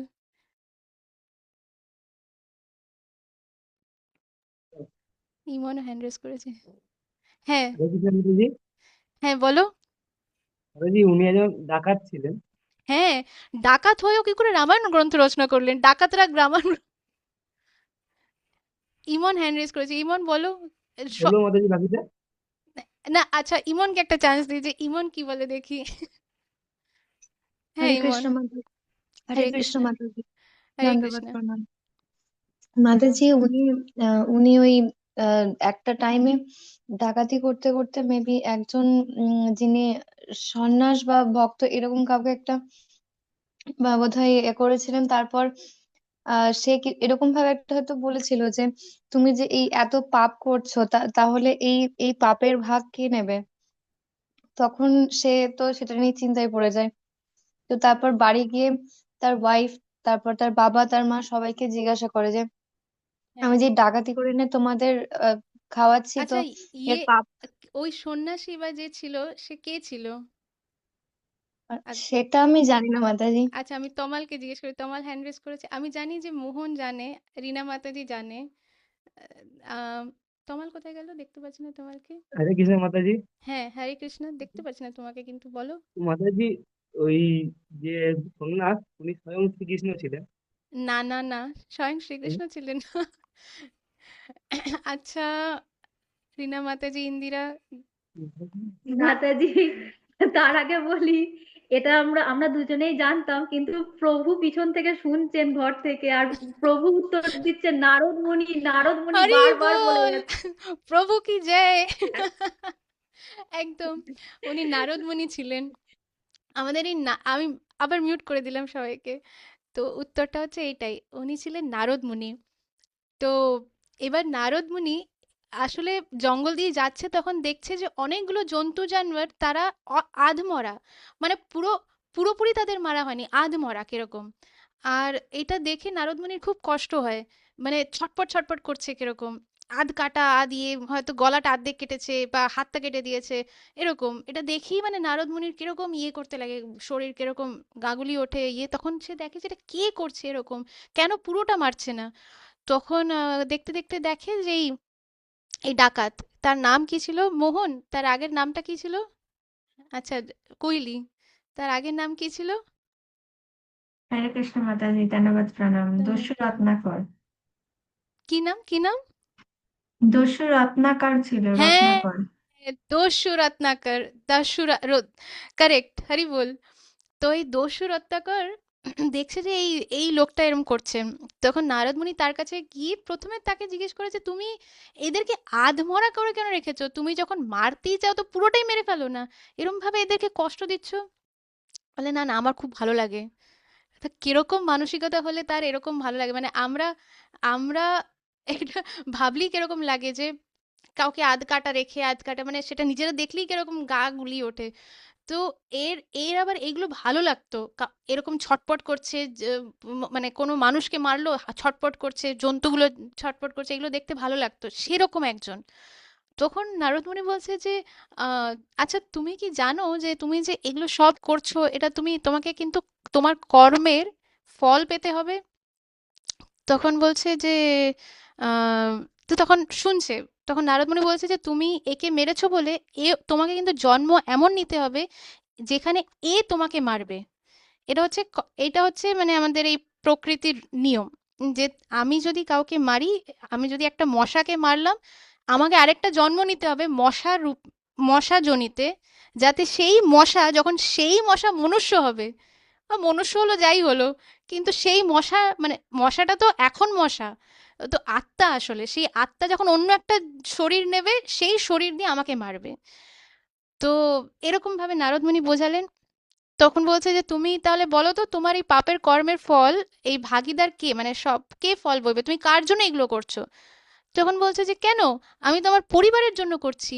আমার আমার বাবা মা আছে, তারা বৃদ্ধ, তারা ছোটবেলার থেকেই আমাকে কত কষ্ট করে মানুষ করেছে। তারপরে আমার বউ আছে, সে কি খাবে, তার শাড়ি, ভালো শাড়ি পরবে, গয়না পরবে, সেগুলো কোথা থেকে আসবে যদি এই কাজ আমি না করি? আর আমার বাচ্চা, ছোট ছোট বাচ্চাগুলো, তারা শরীরে প্রোটিন পাবে কি করে যদি এইগুলো আমি না করি? তো তারা আমার সাথে কর্মের ফল ইয়ে করবে। তখন নারদ মুনি বলছে যে একবার গিয়ে জিজ্ঞেস করে আসো তো ওদের, যে ওরা তোমার সাথে সত্যি মানে তোমার কর্মের ফলের ভাগীদার হবে তো? তখন এই দস্যু রত্নাকর গিয়ে প্রথমে নিজের বাবা মাকে বলে যে যে শোনো বাবা মা, আমি যে এই যে কাজগুলো করছি, তো তোমরা এর যে কর্মের ফল সেটা তুমি ভাগ তোমরা নেবে তো? তখন সেই বুড়ো বাবা মা তারা ছেলের দিকে তাকিয়ে বলছে যে দেখ, আমরা তো তোকে ছোটবেলার থেকে ভালো করেই শিক্ষা দেওয়ার চেষ্টা করেছি, তুই তো বড় হয়ে এইসব কাজ করছিস, এতে আর আমাদের কি দোষ? আর এখন তো আমাদের বয়স হয়ে গেছে, আমরা তো আর কিছু নিজেরা করে খেতে পারবো না, তাই তুই যাই কাজ করছিস, সেই তুই যেইভাবেই টাকা রোজগার করে আমাদের খাওয়াচ্ছিস সেটাই আমাদেরকে গ্রহণ করতে হচ্ছে, আমাদের তো ইচ্ছার বিরুদ্ধে হলেও কিছু করার নেই। তাই আমাদের দেখ, আর কিছুদিন পরে আমাদের মৃত্যু হবে, তোর এই কর্মের ফলের যদি আমরা ভাগীদার হই, আমাদের নরকে গিয়ে অনেক মানে ভুগতে হবে, তাই আমাদের ক্ষমা করে দে, আমরা তোর এই ফলের ভাগীদার হতে পারবো না। তখন এই দস্যু রত্নাকর ভাবে যে ও তাই, তখন যায় নিজের বউয়ের কাছে যে আমার বউ অবশ্যই আমার মানে বাবা মা নয়, ঠিক আছে বাবা মা এরকমই হয়, বয়স হওয়ার পরে এরকমই করে, আমার বউ আমাকে চিটিং করবে না। তো বউর কাছে গিয়ে বলে যে দেখো শোনো, না প্রথমে যায় বাচ্চাগুলোর কাছে, আমার বাচ্চাগুলো আমাকে খুব ভালোবাসে, বাচ্চাগুলোর কাছে গিয়ে বলছে যে তোমরা আমার ভাগীদার হবে, এই যে আমি এত কষ্ট করে এগুলো করে আনছি, টাকা রোজগার করছি। তখন বাচ্চাগুলো বলে যে দেখো বাবা, আমাদের জন্মটা হয়েছে, আমাদের কোনো তাতে ইচ্ছার কোনো ইয়ে ছিল না, কেউ আমাদের মত নেয়নি যে তোমরা এই বাবাকে চাও কিনা, আমাদের জাস্ট জন্ম হয়ে গেছে, আমাদের কিছু করার নেই। তো তুমি কিভাবে রোজগার করছো না করছো সেটাতে আর আমাদের কি করার? তাই আমরা তোমার এই কর্মের ভাগীদার আমরা কেন হব? আমরা কেন কষ্ট ভোগ করব? তুমি করছো তুমি করো, তুমি ভোগ করো। তখন দস্যু রত্নাকর খুব একটা শক পায়, গিয়ে তারপরে নিজের বউকে বলছে, তার বউ এক কথা বলছে যে দেখো, আমি আমার সবকিছু ছেড়ে তোমার উপরে ভরসা করে তোমার বাড়িতে এসেছি, এবার তুমি কি কাজ করছো না করছো সেটা তো আর আমি কি করবো সেটাতে? তো তোমার কর্মের ফল আমি নিতে পারবো না। তখন এই দস্যু রত্নাকর একটা বিশাল বড় একটা মানে ঝটকা বলে না, সেই হয়ে যায় যে এতদিন তো আমি ভাবছিলাম যে আরে এরা সবাই আমার নিজের জন, আমার সাথে আমার কর্মের ফলের ভাগীদার হবে, এরা সবাই এরকম কথা বলছে। তখন ফিরে যায়, নারদ মুনি ওখানেই ওয়েট করে আছেন। তখন বলে যে তুমি ঠিকই বলেছো, নারদ মুনি বলছে, তো শোনো, তুমি ঠিকই কথাটা বলেছো। সে তো জানে না যে এই যে নারদ মুনি ভগবানের নিত্য সেবক, বলছে তুমি ঠিকই কথাটা বলেছো, কেউ এসব আমার কর্মের ফলের ভাগীদার হবে না। তো তুমি বলো এবার আমাকে কি করতে হবে, আমি এসব এত ফল এরম ভাবে ইয়ে করতে পারবো না। তখন তখন নারদ মুনি তাকে বলে যে তুমি এই কাজ করা ছেড়ে দাও, আর তুমি রাম রাম রাম এই রামের নাম নাও। তখন ওই দস্যু রত্নাকর অনেক চেষ্টা করার পরেও রাম বলতে পারছে না, আ- আটকে যাচ্ছে। এটা কিন্তু সত্যি করে হয়, এটা শুধু দস্যু রত্নাকরের কথা না, অনেকজন কিন্তু ভগবানের নাম নিজের মুখ থেকে বের করতেই পারবে না, কোনোভাবেই বের করতে পারবে না, কারণ তাদের পাপের যে এত বেশি যে তাদের মুখ থেকে ভগবানের নাম বেরোনো সম্ভব না। তো এই দস্যু রত্নাকরেরও তাই অবস্থা, বেরোচ্ছে না মুখ থেকে। বলে তখন দস্যু রত্নাকর বলছে দেখো, আমি এইটা ভীষণ কঠিন, আমার পক্ষে সম্ভব না, তো অন্য কিছু বলো। তখন নারদ মুনি ভাবছেন যে তাহলে কি বলা যায়। বলছে আচ্ছা আচ্ছা শোনো, তুমি তো তুমি তো সবাইকে মারো, যে কাটাকুটি মারো এত বছর, তো মরা মরা মরা, এটা তো বলতেই পারো যে মর মর মর মর, ঠিক আছে? তুমি তো এই কাজই করে গেছো। বলে হ্যাঁ, এইটা তো আমি একদম ভালো করে পারবো করতে। বলে বলো, মরা মরা মরা মরা মরা মরা মরা মরা মরা মরা মরা। তখন এই করে নারদ মুনি তো তাকে এই দিয়ে চলে গেল। নারদ মুনি চলে গেলেন, এই তো করে যাচ্ছে, নারদ মুনির কথা শুনে করেই যাচ্ছে করেই যাচ্ছে করেই যাচ্ছে। এত সময় হয়ে গেছে, মানে একটা বিশাল ওই যে, কি বলে কাঠ পিঁপড়ে না পিঁপড়ে, তারা কি করে মাটি জমিয়ে জমিয়ে অ্যান্টহিল বানায়, শরীরের আশেপাশে ওই অ্যান্টহিল হয়ে গেছে, পিঁপড়েগুলো বাড়ি বানিয়ে ফেলেছে। কিন্তু এবার পর্বতমুনি আর নারদমুনি একদিন আবার ঘুরতে ঘুরতে যাচ্ছে এই জায়গা থেকে, তখন শুনতে পাচ্ছে দূর থেকে আওয়াজ আসছে, রাম রাম রাম রাম রাম রাম রাম রাম রাম রাম। তখন পর্বতমুনি বলছে যে এটা কোথা থেকে আওয়াজ আসছে, এরকম দিব্য একজন ভগবানের এত সুন্দর নাম নিচ্ছে। তখন নারদমুনি বলছে ও, এই তো আমার শিষ্য, সেই সেই দস্যু রত্নাকর, যাকে মরা মরা মরা মরা বলে গেছিলাম। গেছে ওখানে দেখতে, দেখছে যে ও মা, তো ও তাকে তো দেখাই যাচ্ছে না, দেখছে একটা পুরো মাটির হয়ে আছে, তার ভেতর থেকে আওয়াজ আসছে। তখন নারদমুনি নারদমুনি তো, নারদমুনিও কোনো সাধারণ মানুষ তো না, এনারা কেউই সাধারণ না। তাকে ওখান থেকে করে, তো নারদমুনিকে দেখে সে প্রণাম করে, আর তখন নারদমুনি তাকে দীক্ষা দেন তখন তার নাম হয় দীক্ষিত, নাম হয়ে যায় বাল্মীকি।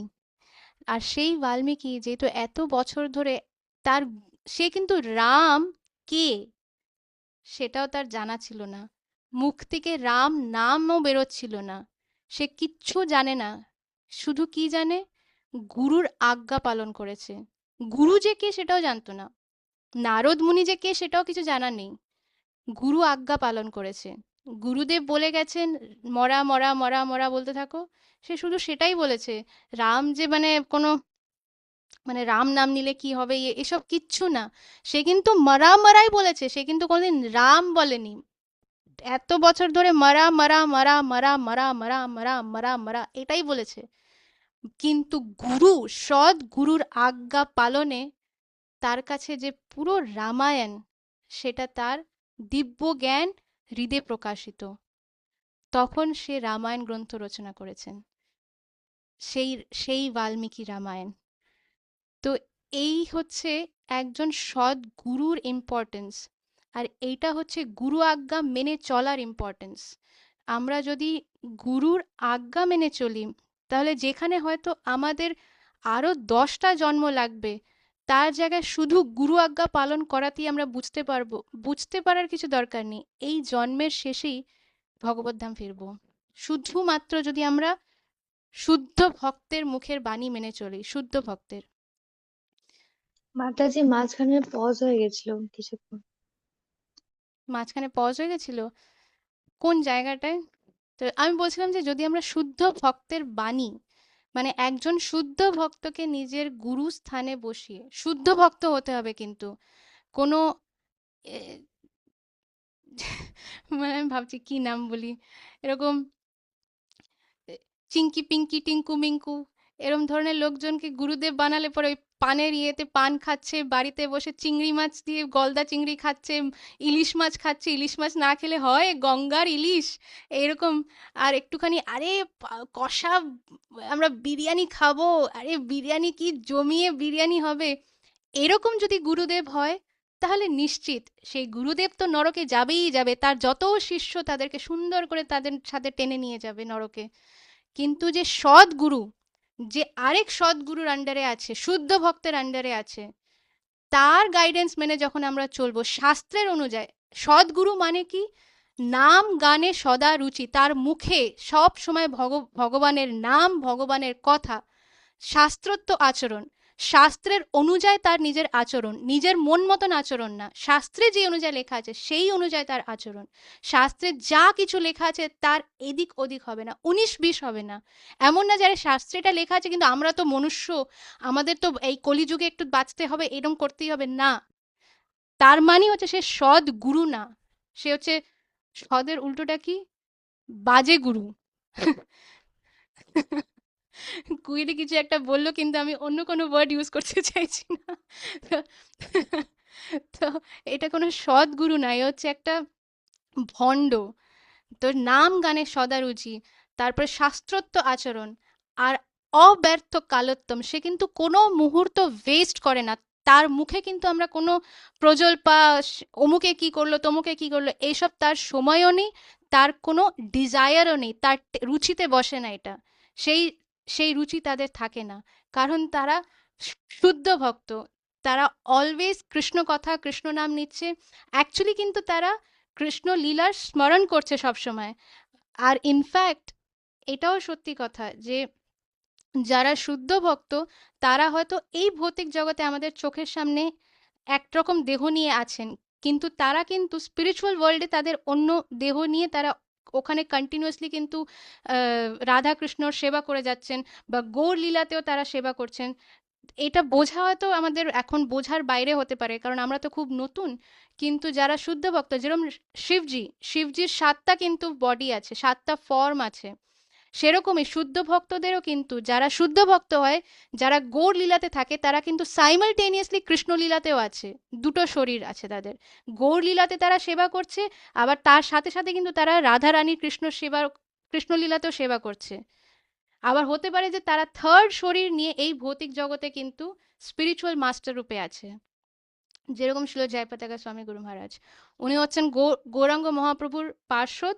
উনি অলওয়েজ মহাপ্রভুর নিত্যলীলাতে আছেন, কিন্তু উনি এখানেও আছেন গুরুরূপ। উনি আমাদের চোখের সামনে আমরা দেখতে পাচ্ছি ওনার ফিজিক্যাল ফর্মে উনি প্রেজেন্ট আছেন। তো কারণ আমরা আমরা আমাদের আমি আমার গুরু মহারাজকে সামনের থেকে দেখেছি। তো মানে আমি যেটা সামনের থেকে দেখেছি সেটা ওয়ার্ডসে এক্সপ্লেন করা পসিবল না। যে উনি যে উনি যে রিয়েলি স্পিরিচুয়াল ওয়ার্ল্ড থেকে, এটা ওনার সামনে দাঁড়িয়ে বোঝা যায়। মানে আমি এতটা ডিস্টেন্সে গুরু মহারাজকে দেখেছি, কারণ আমি গুরু মহারাজকে একটা প্রশ্ন করতে গেছিলাম। আর তার সাথে সাথে আমি কয়েকজন মানে আমার সাথে যারা কানেক্টেড ছিল পার্সোনালি, তাদের কথা তাদের ভিডিও গুরু মহারাজকে দেখাতে গেছিলাম ওই সময়। তো আহ, এটা আগের সময়ের কথা, মানে কয়েক বছর আগেকার কথা। তো তখন গুরু মহারাজ আমার দিকে তাকিয়েছিলেন, আর ওনার তাকানিতে ওনার চোখের ভেতরে 5 টাইমস দেখা যায়। এটা হচ্ছে আমাদের গুরু মহারাজ। উনি মানে এটা যতক্ষণ একজন সৎ গুরুর সাথে কানেক্ট হচ্ছে না তাদের জন্য এটা বোঝা পসিবল না, ততক্ষণ তাদের জন্য এই স্বাদ বোঝা পসিবল না। তো এই হচ্ছে প্রামাণিক গুরু, এই হচ্ছে শুদ্ধ ভক্তের ইম্পর্টেন্স। তাই জন্য আমাদের খুব খুব বুঝে করা উচিত যে আম, আমরা যাতে টাইম ওয়েস্ট না করি। সময় কিন্তু খুব হাতে কম, খুব আমাদের হাতে সময় কম। হতে পারে দেখে মনে হতে পারে যে ও এ তো খুবই ইয়াং, এ তো বাচ্চা, এ তো স্টুডেন্ট, বা কোনো 70 বছর 80 বছরের কাউকে দেখে আমরা মনে করতে পারি যে ওর তো বয়স হয়ে গেছে। আমরা জানি না যে কার হাতে কত সময় আছে। এই 3-4 দিন আগে আমার বাবা আম, মানে যেই সবজি প্রভুর কাছ থেকে সবজি বিক্রি করেন, সেই প্রভুর কাছ থেকে সবজি নেন। তো কিনেছে, তার পরের দিন যখন গেছে তখন পরের দিন দেখেছে সে নেই। ঠিক আছে, হতে পারে নেই, আবার পরের দিন দেখেছে নেই, আবার থার্ড ডে, তখন থার্ড ডে বাবা পাশের জনকে জিজ্ঞেস করে যে উনি কোথায়, আসছেন না? বলে যে না, 2 দিন আগে উনি রাত্রিবেলা শুয়েছেন, সকালে আর ওঠেননি। ও ইয়াং একজন। তো এরকমই আমরা জানি না আমাদের হাতে কতটা সময় আছে। আমরা জানি না যে আমাদের নিজের যারা ফ্যামিলি মেম্বার্স তাদের কাছে কতটা সময় আছে। প্রত্যেকটা মুহূর্ত যে আমরা এরম ভাবে ওয়েস্ট করে দিচ্ছি ভগবানের কথা না ভেবে, আমরা জানি না যে আমাদের নেক্সট লাইফ কোথায় নিয়ে যাবে আমাদের। তাই জন্য খুব নেসেসারি যে আমরা যাতে এভরি মোমেন্ট মন মনা ভব মদ্ভক্ত মদ ইয়াজি মাম নমস্কুরু মামেবেশসি যুক্তৈবম মত আত্মনা, না, আত্মনা মত পরায়ণ, লাস্ট লাইনটা। তো যাই হোক, মন মনা ভব মদ ভক্ত মানে হচ্ছে ভগবান বলছেন যে তুমি নিজের মনে মনে মনে সর্বক্ষণ আমার কথা ভাবো।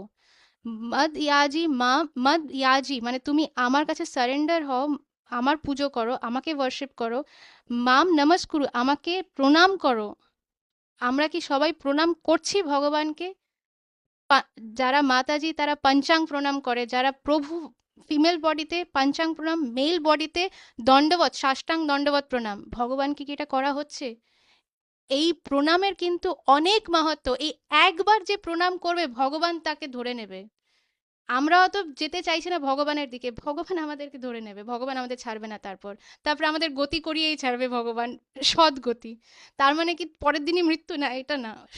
লোকজন গতি মানেই ভাবে যে আরে এ তো মৃত্যুর কথা, এরকম না। গতি মানে হচ্ছে যাতে এই ভৌতিক প্রথমে তো মরার আগে তো আমাদের এই লাইফের মধ্যে তো বুঝতে হবে যে মরার আগে নিজেদের চেতনাটাকে তো ঠিক করতে হবে। 2 সেকেন্ড পরেই মরে গেলে চেতনা তো, যদি ঘোড়ার ডিমের চেতনা 2 সেকেন্ড পরে মরে গিয়ে লাভটাকে, সে তো নরকেই যাব। তাই জন্য ভগবান সদ্গতি মানে হচ্ছে ভগবান আমাদের চিত্তকে শুদ্ধ করে, আমাদের চেতনাকে ঠিক করে। তাই জন্য ভগবানকে প্রণাম করা। আর এই প্রণাম, আর হ্যাঁ, আমার এটা দিয়ে মনে পড়লো, আমি আগেরবার বলেছিলাম যে আমি যেরকম লাস্ট ক্লাসে গৌ সেবার কথা বলেছিলাম, এই ক্লাসে আমি আরেকটা ইম্পর্টেন্ট জিনিস শেয়ার করতে চাই। কাদের কাদের বাড়িতে তুলসী মায়ের মানে তুলসী দেবী নেই, তারা একটু হ্যান্ড রেজ করুন। যাদের বাড়িতে তুলসী মা নেই। আচ্ছা, সবার বাড়িতেই আছে, তো ভালো। এই তুলসী মা হচ্ছে মানে কি বলবো, চাবি আমাদের ভগবত মানে ভগবত সেবা বা ভগবানের ধাম। এটা হচ্ছে তুলসী মা। তুলসী মায়েরই আরেক নাম হচ্ছে বৃন্দে দেবী। বৃন্দে দেবীর নাম থেকেই কিন্তু বৃন্দাবন। এই বৃন্দাবন ধামের যে ডাইরেক্টর, যে মেন সিইও, সেটা হচ্ছে বৃন্দে দেবী বা তুলসী মা। তো যে তুলসী মায়ের সেবা প্রত্যেক দিন করে, তুলসী মায়ের সেবা মানে হচ্ছে তুলসী মাকে জল প্রদান করা, তুলসী মায়ের পরিক্রমা করা, অন্ততপক্ষে চারবার পরিক্রমা করা উচিত তুলসী মায়ের।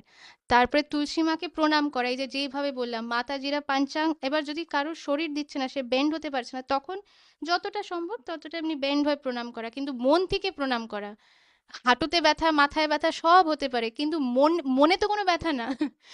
মনটা তো ভগবান দিয়েছে, মন মাইন্ড এটা তো দিয়েছে যে মন মানা ভব মদ ভক্ত, তোমার মনের মধ্যে কাচরা না ভেবে আমার কথা ভাবো।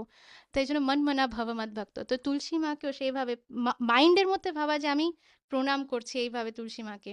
আর তারপরে তুলসী মাকে ধূপ দেখানো বা ঘিয়ের প্রদীপ দেখানো, এই এইটুক মাত্র করাতেই তুলসী মা হচ্ছে অনেক দয়ালু, অনেক দয়ালু। মানে যে ভক্তি পথে যদি কিছু বাধা আছে, বিঘ্ন আছে, সেগুলো সব তুলসী মা কাটিয়ে দেয়, এরম এরম ভাবে কাটিয়ে দেয়। তুলসী মায়ের কাছে যদি কেউ প্রার্থনা করে, তুলসী মা তো সবসময় সর্বদা গোবিন্দের চরণে থাকে।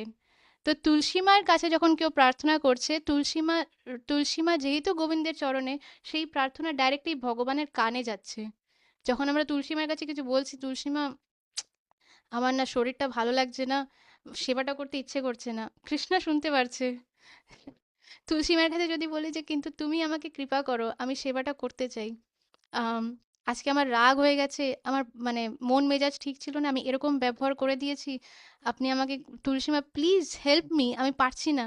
কৃষ্ণা শুনছে সবকিছু, তখন কৃষ্ণা বলছে, তখন তুলসী মা যেহেতু তুলসী মার থ্রুতে যাচ্ছে, তুলসী মা হচ্ছে কে? তুলসী কৃষ্ণ প্রেয়সী নমঃ। তুলসী কৃষ্ণ প্রেয়সী, কৃষ্ণার অত্যন্ত প্রিয়, কৃষ্ণ প্রেয়সী। যখন তুলসী মার মাধ্যমে কিছু যাচ্ছে, তখন কৃষ্ণা মানে না চাইতো তাকে করতেই হবে, কিছু উপায় নেই, কৃষ্ণা বাধ্য। আরে আমার তুলসীর মাধ্যমে বলেছে তো করতেই হবে। তো যখন তুলসী মায়ের কাছে আমরা প্রার্থনা করছি, কৃষ্ণার কানে ডাইরেক্টলি প্রবেশ করছে, সেই প্রার্থনা পুরো হবেই হবে, এটা হচ্ছে গ্যারেন্টিড। এই হচ্ছে তুলসী মা। তো তুলসী মা, গৌ সেবা আর প্রামাণিক গুরু, সাধু সঙ্গ, ভাগবত শ্রবণ আর মনমনা ভাব মত ভক্ত। মাতাজি কন্টিনিউ করুন। এই পদ্ধতি মোটেই কঠিন নয়। এই পদ্ধতি কি কঠিন মনে হচ্ছে যেগুলো বলা হচ্ছে? তুলসী মায়ের কাছে প্রণাম করা বা তুলসী মাকে জল প্রদান করা, এইগুলো কি কঠিন মনে হচ্ছে? বা মনে মনে ভগবানকে মনে করা, এটা কি মনে হচ্ছে যে খুব কঠিন, ও বাবা কি সব হাই লেভেলের পিএইচডি লেভেলের সব কথা বলা হচ্ছে, এরকম কারোর মনে হচ্ছে? এরকম যদি কারোর মনে হচ্ছে যে ও বাবা এরকম পিএইচডি লেভেলের মনে মনে ভগবানকে মনে করা, এটা ভীষণ ডিফিকাল্ট। যদি কারোর মনে হয় তাহলে হাত তুলতে পারে তারা। এখন তো হাত তো কেউ তুলছে না, কারোর হাত তো দেখতে পাচ্ছি না। ঠিক আছে, মাতাজি কন্টিনিউ করুন। ইমন, তোমার এরকম মনে হচ্ছে যে এটা খুব কঠিন? মাঝে মাঝে মনে হয় মাতাজি, যখন খুব শরীর খারাপ করে তখন। হ্যাঁ, এই জন্যই কৃষ্ণা অর্জুনকে বলেছে অভ্যাস এই না তু কৌন্তেয়, প্র্যাকটিস। এখানেও বললেন না শিল প্রভুপাদ, এখানেও একটা জায়গায় কৃষ্ণা বলছে অভ্যাস, অভ্যাস। এই যে মাতাজি কোন জায়গাটা যেন পড়লেন আপনি, অভ্যাস একটা জায়গায় পড়লেন? এই শ্লোকটা অভ্যাস যোগ যুক্তে নচেৎ। হ্যাঁ, এই তো অভ্যাস, অভ্যাসের দ্বারা যখনই এরকম হবে মনকে ফিরিয়ে আনতে হবে, শরীর ভালো লাগছে না, মনকে ফিরিয়ে আনতে হবে, যে তখন এইটা ভাবা যে কৃষ্ণা শরীর ভালো নেই, what if this is my last moment. শুনে খারাপ লাগতে পারে, ইমনের মা এখানে আছে রিনা মাতাজি, শুনে খুব খারাপ লাগতে পারে যে মেয়েকে এরকম বলছে, কিন্তু this is fact. Any moment can be last moment. শরীর ভালো যখন লাগছে না, তখন আরো বেশি ভগবানকে মনে করা উচিত যে ভগবান অনেক কৃপা করে আপনি এটা করেছেন, যদি এটা আমার লাস্ট মুহূর্ত, যদি আমার এটা লাস্ট দিন হয়, তাহলে আমি প্রত্যেক মুহূর্ত আপনার কথা ভাবতে চাই, আপনি কৃপা করুন। This should be hour mindset. এই মাইন্ডসেট থাকলে তবে তো ভক্তি, না হলে কিসের ভক্তি? তাই জন্য অভ্যাসের দ্বারা যে সর্বদা ভগবান রূপে, ভগবান রূপে আমার ধ্যানে মগ্ন। না হলে কৃষ্ণা কেন বলতো অভ্যাসের দ্বারা, অন্য কিছু বলতে পারতো। তাই জন্যই কৃষ্ণা এখানে বলছে অভ্যাস। অভ্যাস মানে হচ্ছে প্র্যাকটিস, যে যেটা আমরা পারি না, এই যে যেরকম গান যেরকম গানের ক্ষেত্রে এখন বাচ্চা ছোট, সে কি প্রথম দিন থেকেই রাগ কেদার, রাগ ভূপালী, রাগ ভিম্পলাসী, রাগ ভৈরব সবকিছু গাওয়া শুরু করে দেয়, নাকি বছরের পর বছর, দিনের পর দিন, মাসের পর মাস একই জিনিস আ এরকম করতে করতে করতে গিয়ে একটা সময় আসে যখন সে গান ভালো গাইতে পারে? তো ওইটাকে কি বলে? অভ্যাস। ওই করতে করতে একদিন হবে ওটা আ আ এইটা তখন হবে যখন অনেক দিন ধরে প্র্যাকটিস করার পরে মাথায় বুদ্ধিটা আসবে। তো সেরকমই যদি এই সাধারণ জড় জ্ঞান যদি এরকম হয় যে ছোটখাটো জিনিসের জন্য যদি আমাদের এত অভ্যাস করতে হয়, এই যে মোহন 10 ইয়ার্স ক্লাস 5-এ পড়ে, তো ওর পড়াশোনা যদি ও একদিন পড়ে ছেড়ে দেয় আর পরীক্ষার সময় বলে যে হ্যাঁ আমি পড়েছিলাম তো, স্কুল শুরু হওয়ার প্রথম দিন পড়েছিলাম, এ তো পরীক্ষা দিতে যাব, তাহলে কি ও পাস হবে না ফেল হবে? নির্ঘাত ফেল হবে, অবশ্যই ফেল হবে। তো তাই জন্যই বলা হচ্ছে অভ্যাস, ওই একই জিনিস বারে বারে করতে হবে, চেষ্টা করতে হবে। তোমাকে বলছি মানে এমন না যে আমি পারফেক্ট, আমরা কেউ পারফেক্ট না, সেই জন্যই আমাদের সবাইকেই অভ্যাস করতে হবে। সবাই আমরা আলাদা আলাদা প্ল্যাটফর্মে, কেউ হয়তো আমি যেরকম হয়তো সেকেন্ড লেভেলে, রিনা মাতাজি 10th লেভেলে, তুমি হয়তো তার থেকে একটু নিচে, কুহেলি হয়তো 20th লেভেলে। আমরা জানি না কে কোন জায়গার থেকে কোন ব্যাগ নিয়ে আসছে, কে কোন জায়গার থেকে আসছে আমরা জানি না, কিন্তু তার তার যে গ্লোরিজ বা তার যে কাজ এই জগতের মধ্যে, হতেই পারে কোনো গ্লোরিয়াস কোনো কাজ করতে সব মানে তোমরা সবাই এসেছো, কিন্তু সেটা কখন ওপেন হবে সেই ইয়েটা, সেটা ডিপেন্ড করছে যে আমরা কতটা সিনসিয়ার হচ্ছি। সেই অনুযায়ী আম, আমাদের যা কিছু সেবা এই ম্যাটেরিয়াল ওয়ার্ল্ডে, সেটা রিভিল হবে আমাদের কাছে, যে তোমরা তোমরা এই সেবা করতে এসেছো। যেরকম শিল প্রভুপাদের কাছে আম, যখন প্রভুপাদ আম, সন্ন্যাস দীক্ষা নিতে রাজি হচ্ছিলেন না, তখন ওনার গুরুদেব বারে বারে ওনার স্বপ্নের মধ্যে এসে বলছিলেন যে অভয়চরণ তুমি এবার সন্ন্যাস নাও, আর তুমি যাও প্রচার করো, এবার সময় এসে গেছে। তখন শিল প্রভুপাদ মানে ভাবছিলেন যে আমার তো সেই যোগ্যতাই হয়নি। তো এরকম ভাবছিলেন উনি, তখন আরেকবার আরো কিছুদিন পরে আবার ওনার গুরুদেব এসে বলেন এখন ইট ইজ টাইম নাও। তখন শিল প্রভুপাদ বুঝতে পারে যে এটা কোনো এমনি স্বপ্ন না, এবার গুরুদেব মানে একদম চাইছেন। তখন উনি পরের দিনই ওনার গুরু ভাই, সিনিয়র একজন খুব সিনিয়র ডিসাইপল শিল ভক্তি সিদ্ধান্ত সরস্বতী প্রভুপাদের, ওনার কাছে গিয়ে উনি সন্ন্যাস দীক্ষা নেন। আর শিল প্রভুপাদ তারপরে সবকিছু ছেড়ে উনি প্রিচিং করার জন্য বেরিয়ে মানে রেডি হয়ে যান একদম। তাই জন্য অভ্যাস। মাতাজি কন্টিনিউ করুন। মন স্বভাবতই চঞ্চল, কিন্তু শ্রীকৃষ্ণের নামের শব্দতরঙ্গে একে স্থির করা যায়। এভাবে পরবমে চিন্ময় জগতে পরম পুরুষ ভগবানের ধ্যান করে তাঁর করুণা লাভ করা সম্ভব। ভগবদ্গীতায় চরম উপলব্ধির পন্থা ও উপায় বা পরম প্রাপ্তির কথা বিশদভাবে ব্যাখ্যা করা হয়েছে, এবং এই জ্ঞান ভাণ্ডারের দ্বার সকলের জন্যই উন্মুক্ত হয়ে আছে, কাউকেই নিষিদ্ধ করা হয়নি। ভগবান শ্রীকৃষ্ণকে স্মরণ করে সকল শ্রেণীর মানুষই তাঁর সমীপবর্তী হতে পারে, কেননা শ্রীকৃষ্ণের নাম শ্রবণ ও স্মরণ সকলের পক্ষেই সম্ভব। মাতাজি ভগবান এক মিনিট, না, আগে না, আপনি এই যে ভগবত গীতায় চরম উপলব্ধির এই জায়গা থেকে আরেকবার পড়ুন।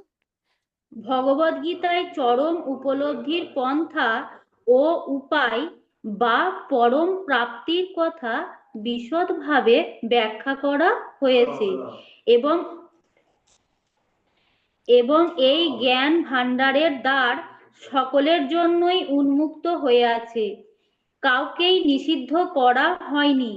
ভগবান শ্রীকৃষ্ণকে স্মরণ করে সকল শ্রেণীর মানুষই তাঁর সমীপবর্তী হতে পারে, কেননা শ্রীকৃষ্ণের নাম শ্রবণ ও স্মরণ সকলের পক্ষেই সম্ভব।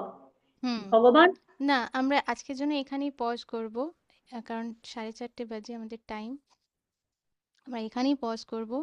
আর একটা আহ, একটা পাস টাইম, শ্রীলা হরিদাস ঠাকুরের পাস টাইম দিয়ে আমরা আজকের জন্য স্টপ করব। এই শিল হরিদাস ঠাকুরের পাস টাইম শেয়ার করে কারা কারা শিলা হরিদাস ঠাকুরের নাম শোনেনি তারা একটু হ্যান্ড রেজ করবেন। আচ্ছা, রতিকা মাতাজি। আচ্ছা, আর তাছাড়া বাকি সবাই শিল হরিদাস ঠাকুরের নাম শুনেছে? অর্পিতা মাতাজি, রিয়া মাতাজি। আচ্ছা, যেহেতু আমি ভিডিওতে দেখতে পারছি না, ঠিক আছে। অনুভব থামস আপ দেখিয়েছে। আচ্ছা, শিল হরিদাস ঠাকুর হচ্ছেন হ্যাঁ, আচ্ছা, রিয়া মাতাজি হ্যান্ড রেজ করেছে, শোনেনি, ওকে। তো শিলা হরিদাস ঠাকুর, তাহলে এটা আমরা একটুখানি পিকচার পিকচার ইন পিকচার করতে হবে। আরেকটু আমরা পিছিয়ে আসি, শিলা হরিদাস ঠাকুর কে? তো আরেকটু যদি পিছিয়ে আসি, সবাই জানে যে ব্রহ্মা বিমোহন লীলা হয়েছিল, যখন ব্রহ্মা মানে বিভিল্ডার হয়ে গেছিল যে সত্যি কি এই ছোট বাচ্চা ছেলেটা কি ভগবান কিনা, এই ব্যাপারে যে মানে একদম একটু আহ, ইয়ে হয়ে গেছিল। তারপরে ব্রহ্মা কি করে যে কৃষ্ণার যত গাভী, যত গোপ সখা সবাইকে কিডন্যাপ করে নিয়ে যায়, নিয়ে গিয়ে নিজের ব্রহ্মলোকে লুকিয়ে দেয়, আর তারপর আবার ফিরে দেখতে আসে যে এবার দেখি তো বাচ্চাটা কি করছে। ওই ছোট বাচ্চাটা যে নিজেকে ভগবান, সবাই তাকে ভগবান ভগবান বলছে, সে কি করছে। তো এইটা কি সবাই জানে? হুম। এইটা যদি কেউ না জানে তাহলে পরে এটার জন্য হ্যান্ড রেজ করতে পারো। যারা যারা এখন আমি রতিকা মাতা দেখতে পারছি না। আচ্ছা, ঠিক আছে।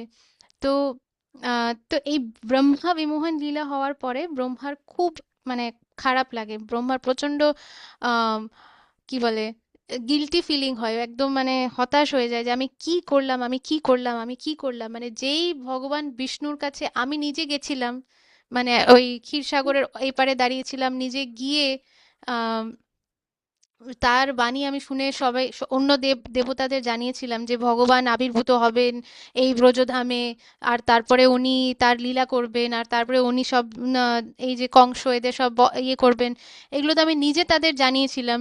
আর আমি এখন নিজে এরকম বিমোহ মানে এরকম হয়ে গেলাম যে বিবিল্ডার হয়ে গেলাম, আর তাকে তার যারা এই যে গোপ সখা গাভী এদেরকে আমি কিডন্যাপ করে এইসব করলাম। তো ব্রহ্মা এত মানে কৃষ্ণা বলছে যে it's okay Brahma, it's okay, কোনো ব্যাপার না।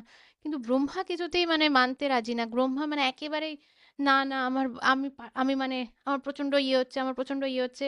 তখন ব্রহ্মা কৃষ্ণার কাছে একটা প্রার্থনা করেন যে কৃষ্ণা, যেহেতু আপনি আমাকে এই ব্রহ্মার পজিশন দিয়েছেন, চারটে মাথা, মানে এত এত হাই পজিশন, সবাই আমার কাছে মাথা নত করে প্রণাম করছে, তাই জন্য আমার অত্যন্ত অহংকার হয়ে গেছে। মানে এই যে চার মাথা নিয়ে আমি অহংকারী হয়ে গেছি, তাই আপনি আমার উপরে কৃপা করুন, এমন কৃপা যে আমি সর্বক্ষণ প্রত্যেক মুহূর্তে আপনার কথা ভাবতে পারি, আপনার নাম সবসময় নিতে পারি, আর এমন একটা জায়গায় আমায় জন্ম দিন যেখানে আমার অহংকার তো দূরের কথা, উল্টো লোকে আমাকে নিচু চোখে দেখবে, যে যাতে আমার সেখানে অহংকার হতেই না পারে, মানে এরকম একটা আমাকে জন্ম দিন। আর আমার কোনো পজিশন চাই না, আমার কোনো জ্ঞান, ব্রহ্মজ্ঞান এইসব আমার কিচ্ছু চাই না। আমি শুধু সব সময় আপনার নাম নিতে চাই, আপনার গুণগান করতে চাই, আপনার সঙ্গ পেতে চাই। এই কৃপা আপনি করুন আমার উপরে। তখন কৃষ্ণা বলেছে, তখন কৃষ্ণা খুব আনন্দ পায় এটা শুনে। কৃষ্ণা খুব প্লিজড হয়ে বলছে যে ঠিক আছে ব্রহ্মা, তুমি একটা কাজ করো, তুমি এই জায়গায় একটা স্থান, একটা ক্ষেত্রর কথা বলে, যে এই জায়গায় গিয়ে, সেই ক্ষেত্রটা হচ্ছে কিন্তু আমাদের শ্রীধাম মায়াপুরে, সেই জায়গায় গিয়ে তুমি গৌরাঙ্গা গৌরাঙ্গা গৌরাঙ্গা গৌরাঙ্গা গৌরাঙ্গা গৌরাঙ্গা গৌরাঙ্গা গৌরাঙ্গা গৌরাঙ্গা গৌরাঙ্গা এরম ভাবে বলতে থাকো, শুধু গৌরাঙ্গের নাম নাও।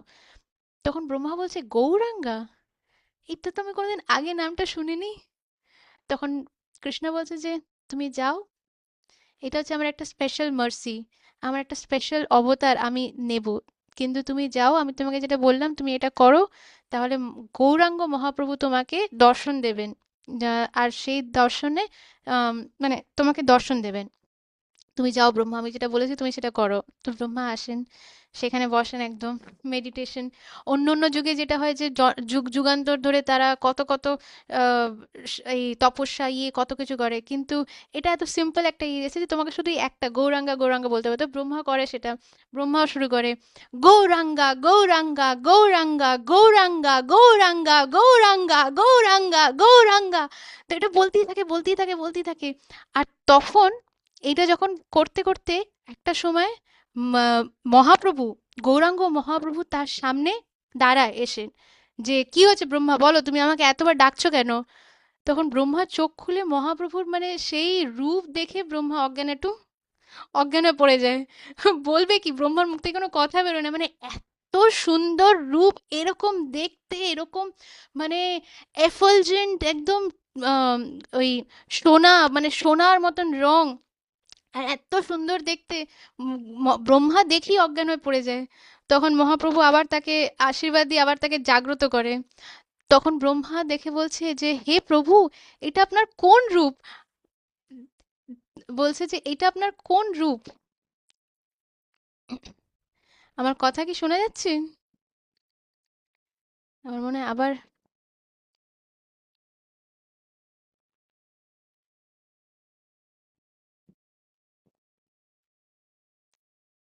উম, হরে কৃষ্ণা। হরি বল। মাতাজি এসে গেছেন।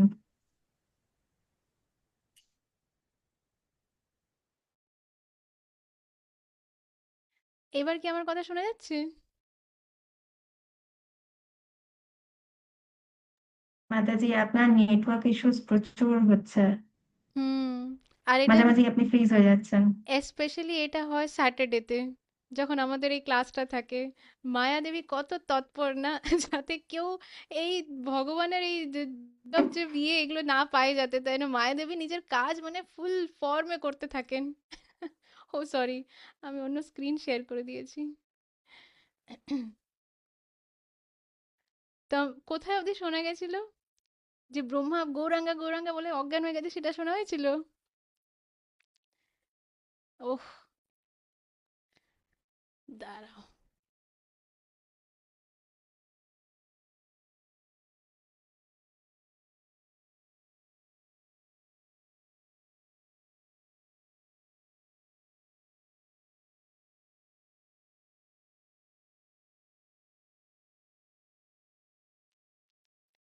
हरे कृष्णा कृष्णा कृष्णा हरे हरे, हरे राम राम राम हरे हरे, हरे कृष्णा कृष्णा कृष्णा हरे हरे, हरे রাম রাম রাম হরে হরে। এই হচ্ছে পাওয়ার অফ হরিনাম। যে বারে বারে আটকে যাচ্ছি, যেই হরিনাম করা হচ্ছে তখন আমি আবার ফিরে আসছি। তো ঠিক আছে, আবার সবাই ফ্রিজ। ও কৃষ্ণা। হরে কৃষ্ণা কৃষ্ণ কৃষ্ণ হরে হরে, হরে রাম রাম রাম হরে হরে, হরে কৃষ্ণ কৃষ্ণ কৃষ্ণ হরে হরে, হরে রাম রাম রাম হরে হরে, হরে কৃষ্ণ কৃষ্ণ কৃষ্ণ হরে হরে, হরে রাম রাম রাম হরে হরে।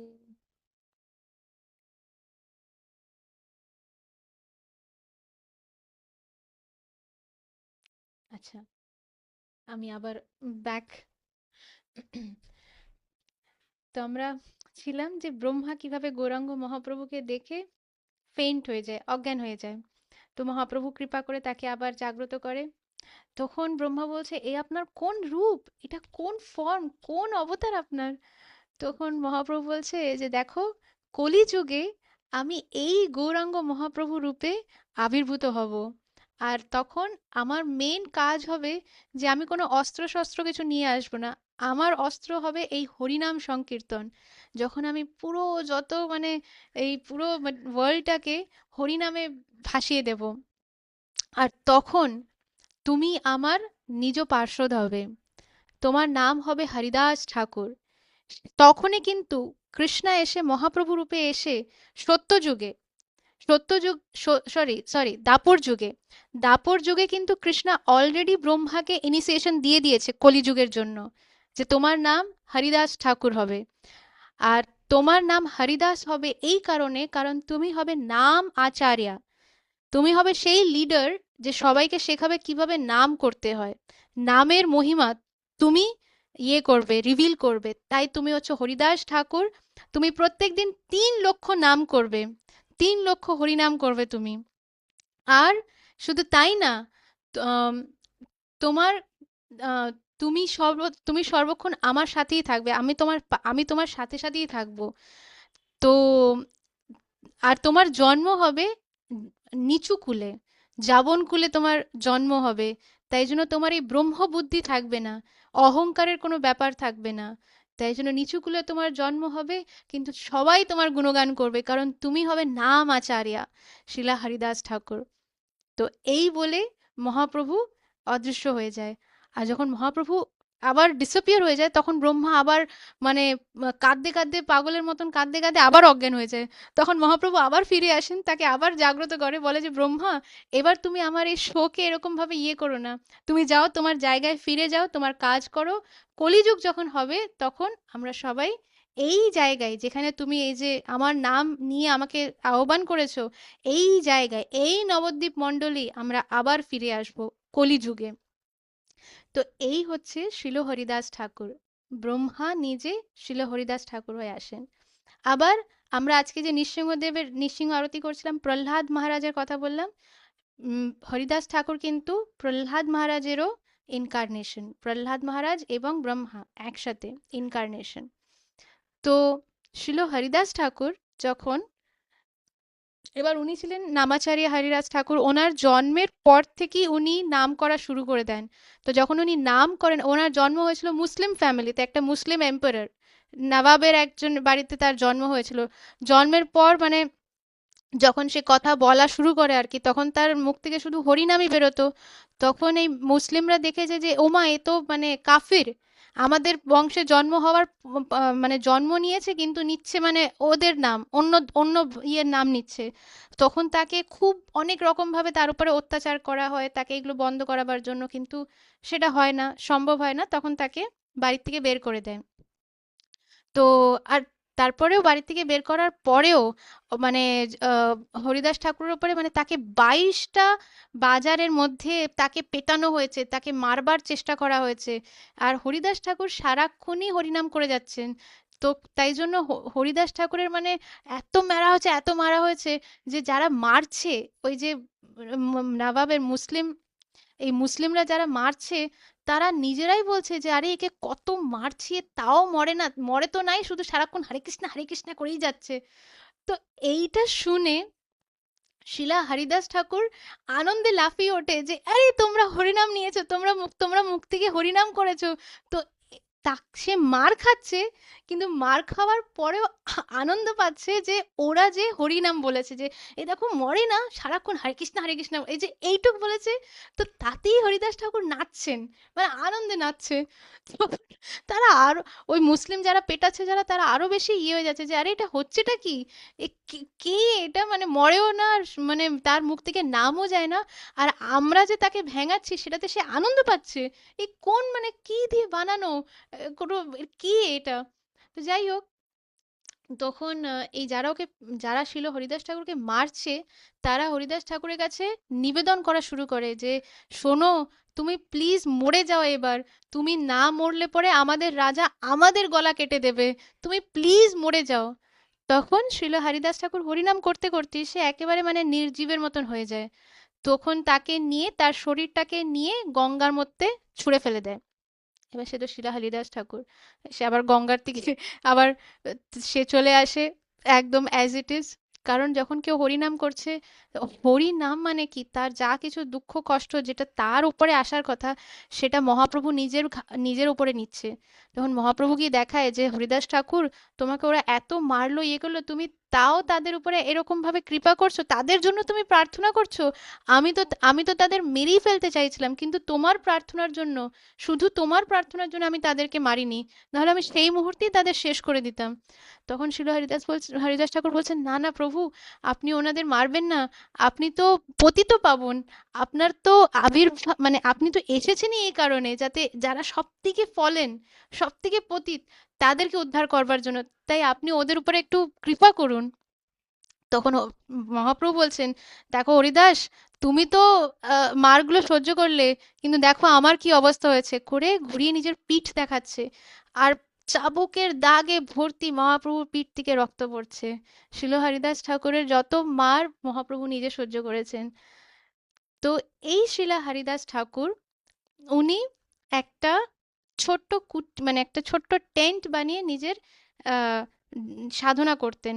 ওনার ইয়েতে কিছুই ছিল না, উনি ওই একটা ছোট্ট মাটির যেটা হয় কি বলে হাট মতন, সেই হাটে থাকতেন। আর বাইরে ছিল তুলসী মায়ের একটা মঞ্চ, এছাড়া তার কাছে কিছুই ছিল না।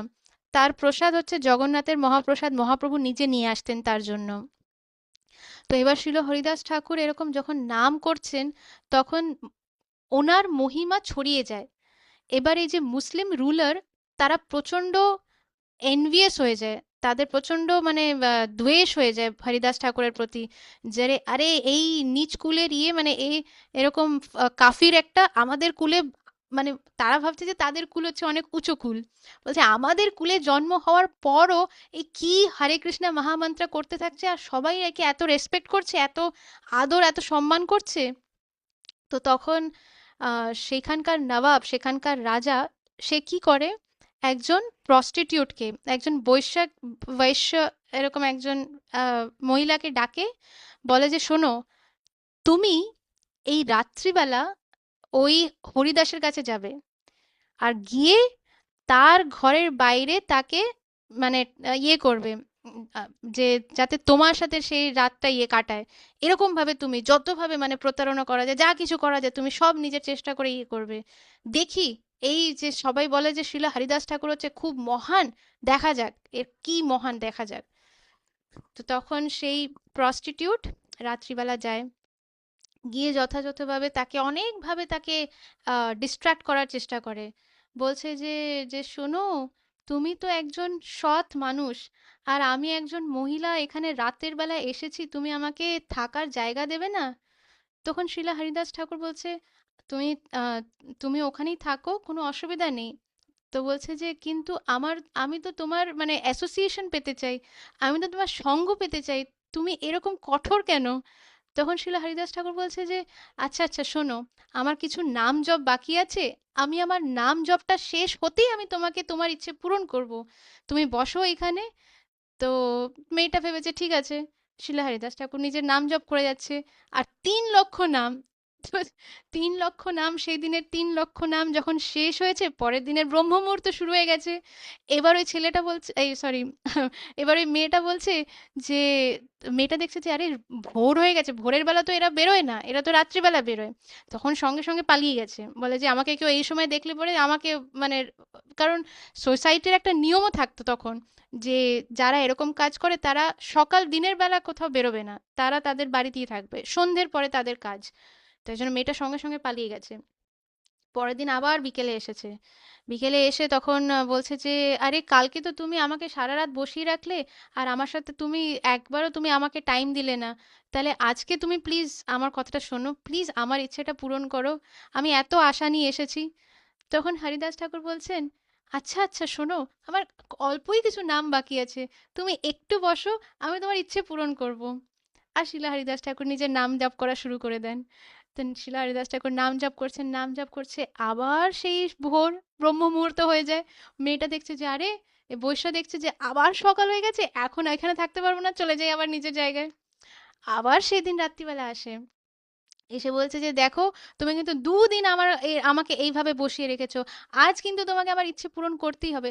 শিলা হরিদাস ঠাকুর বলছে, হ্যাঁ আজ আমি তোমার ইচ্ছে পূরণ করবই, তুমি দেখো, তুমি বসো, আমার কিছুটাই নাম বাকি আছে। শিল হরিদাস ঠাকুর জপ করা শুরু করেন। আর যখন উনি জপ করছেন, এই যে বৈশ্যা, যে প্রথম দিন দ্বিতীয় দিন এসছে, তৃতীয় দিন এসে এই যে তুলসী মায়ের যে মঞ্চ, শিল হরিদাস ঠাকুরের বাড়ির কুটির বাইরে যে মঞ্চ, সেখানে প্রণাম করে সেখানে বসে শিল হরিদাস ঠাকুরের জপ 2 দিন শুনেছেন। 2 দিন শোনার পরে তৃতীয় দিন যখন শিল হরিদাস ঠাকুরের নাম জপ শোনে, আর যেই সময় ব্রহ্ম মুহূর্ত হয়ে যখন হরিদাস ঠাকুরের নাম জপ মানে ওই দিনের নাম জপ শেষ হয়, তখন ওই মেয়ে অঝরে কান্না শুরু করে। ওই বৈশ্যা অঝরে কাঁদতে কাঁদতে হরিদাস ঠাকুরের চরণে পড়ে যায় যে আমায় ক্ষমা করুন, আমি এসেছিলাম অন্য মতলব নিয়ে, আমাকে এখানকার রাজা পাঠিয়েছিল যাতে তোমার নাম খারাপ করা যেতে পারে, কিন্তু তুমি এত শুদ্ধ, তোমার নাম এত শুদ্ধ যে এখন আমি আমি নিজে মানে তোমার কাছে দীক্ষা নিতে চাই। তখন শিলা হরিদাস ঠাকুর তাকে বলে যে ঠিক আছে, আমার একটাই শর্ত, তুমি তোমার যে কাজ, এই যে বৈশ্যার যে কাজ, এই কাজ ছেড়ে দিয়ে তুমি এখন থেকেই এই হরিনাম জপ করবে, আর তোমার নাম আমি দিলাম হরিদাসী। শিল হরিদাস ঠাকুরের এই একটা ডিসাইপল হরিদাসী। আর শিল হরিদাস ঠাকুর বলে যে এই যে কুটি, এটা আমি তোমাকে দিলাম, তুমি এইখানেই বসে তুমি নাম জপ করবে। শিল হরিদাস ঠাকুর সেখান থেকে বেরিয়ে যান, কারণ উনি অন্য জায়গায় চলে যান।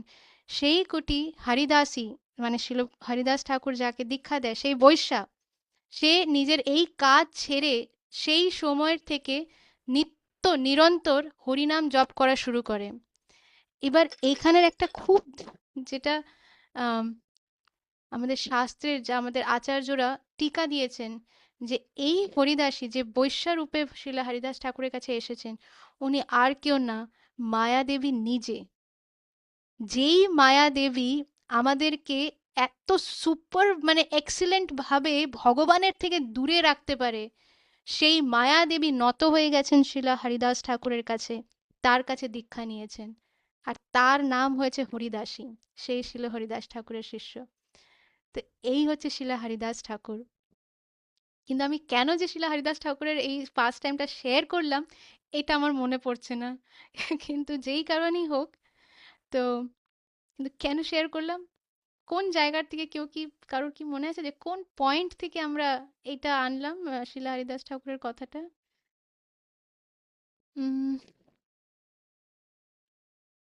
যাই হোক, এখন মনে পড়ছে না। হ্যাঁ রিনা মাতাজি, মনে পড়ছে না আপনার? হ্যাঁ, এই যে লাস্ট লাইনটা পড়েছিলাম, তারপর আপনি বললেন যে আহ, শ্রীকৃষ্ণের নাম শ্রবণ ও স্মরণ সকলের পক্ষেই সম্ভব, এই জায়গাগুলো পড়ার পর আপনি এটা শুরু করেছিলেন।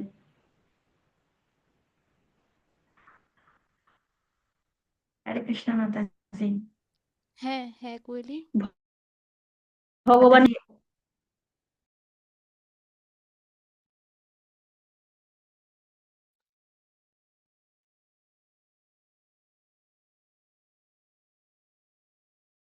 কোয়েলি তোমাকে আনমিউট করতে হবে, আমি শুনতে পাচ্ছি না, কিছু একটা বললে কিন্তু আমি শুনতে পারিনি।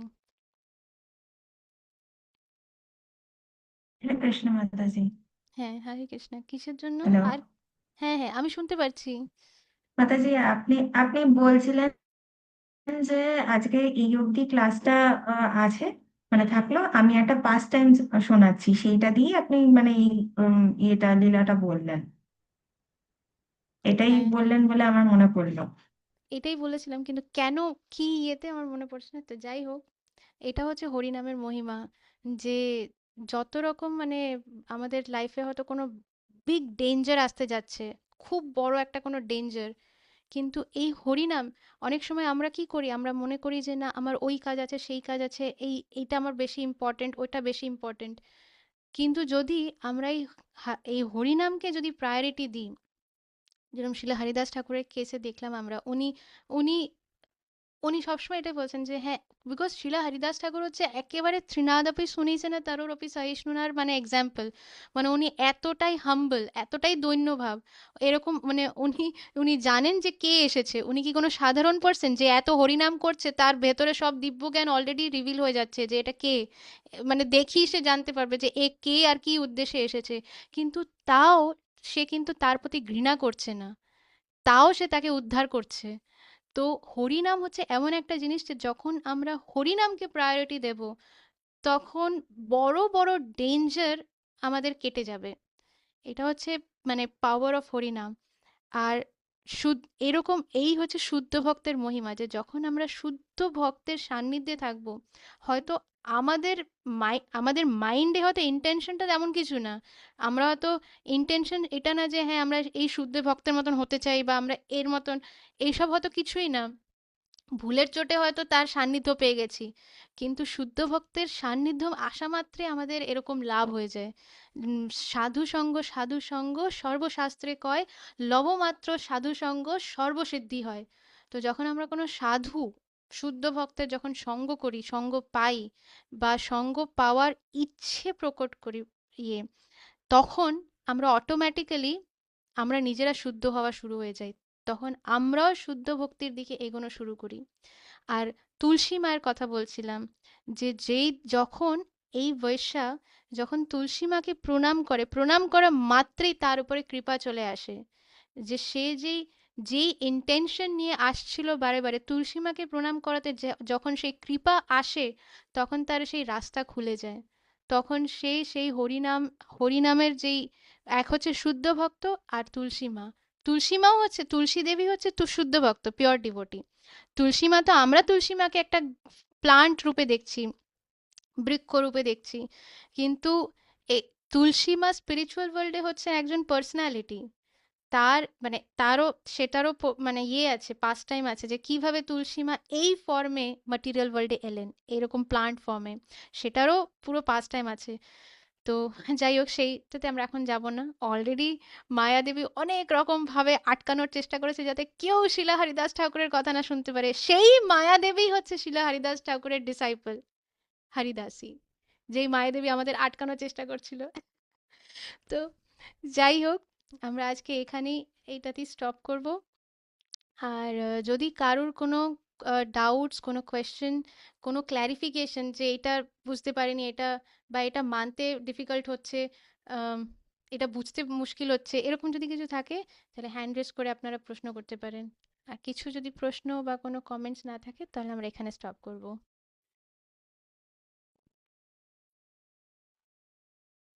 হ্যাঁ মাতাজি। হ্যাঁ মাতাজি, আমি দেখছিলাম যে আমি কত বড় মানে সৌভাগ্যবতী যে আমি সদ্গুরুর চরণে আশ্রয় পেয়েছি। লাস্ট দুদিন ধরে আমার হার্টের মধ্যে একটা কথা চলছিল, আর কয়েকজন ভক্তের কিছু কোশ্চেন এসেছিল আমার কাছে, মানে কমেন্ট এসেছিল।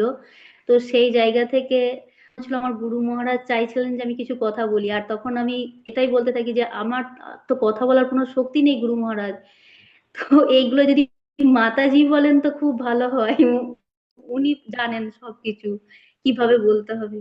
তো আজকে ক্লাসটা যেভাবে এগোলো বা যেভাবে পুরোটা হলো, তো যেইগুলো গুরু মহারাজ আমাকে বলতে বলছিলেন সেইগুলোই এখানে বলা হলো। তবুও আমি একজন ভক্তের কথা এখানে বলবো, সেই ভক্ত এখানে আছেন, আমি কি তার নাম নিয়েও বলতে পারি মাতাজি?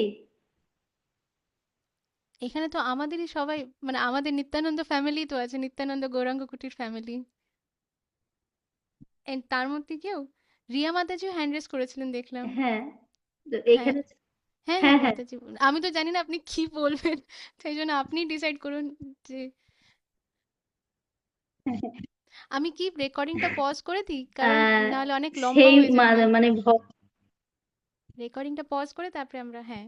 কি জয় জয়, श्रीला जय জয় पताका स्वामी गुरु महाराज की जय, श्रील জয় प्रभुपाद की जय, জয় জয় निताई गौर प्रेमानंदे, না না हरि হরি हरि হরি बोल। বল, জয় শিলা শ্যামা করুণাময়ী মাতাজি কি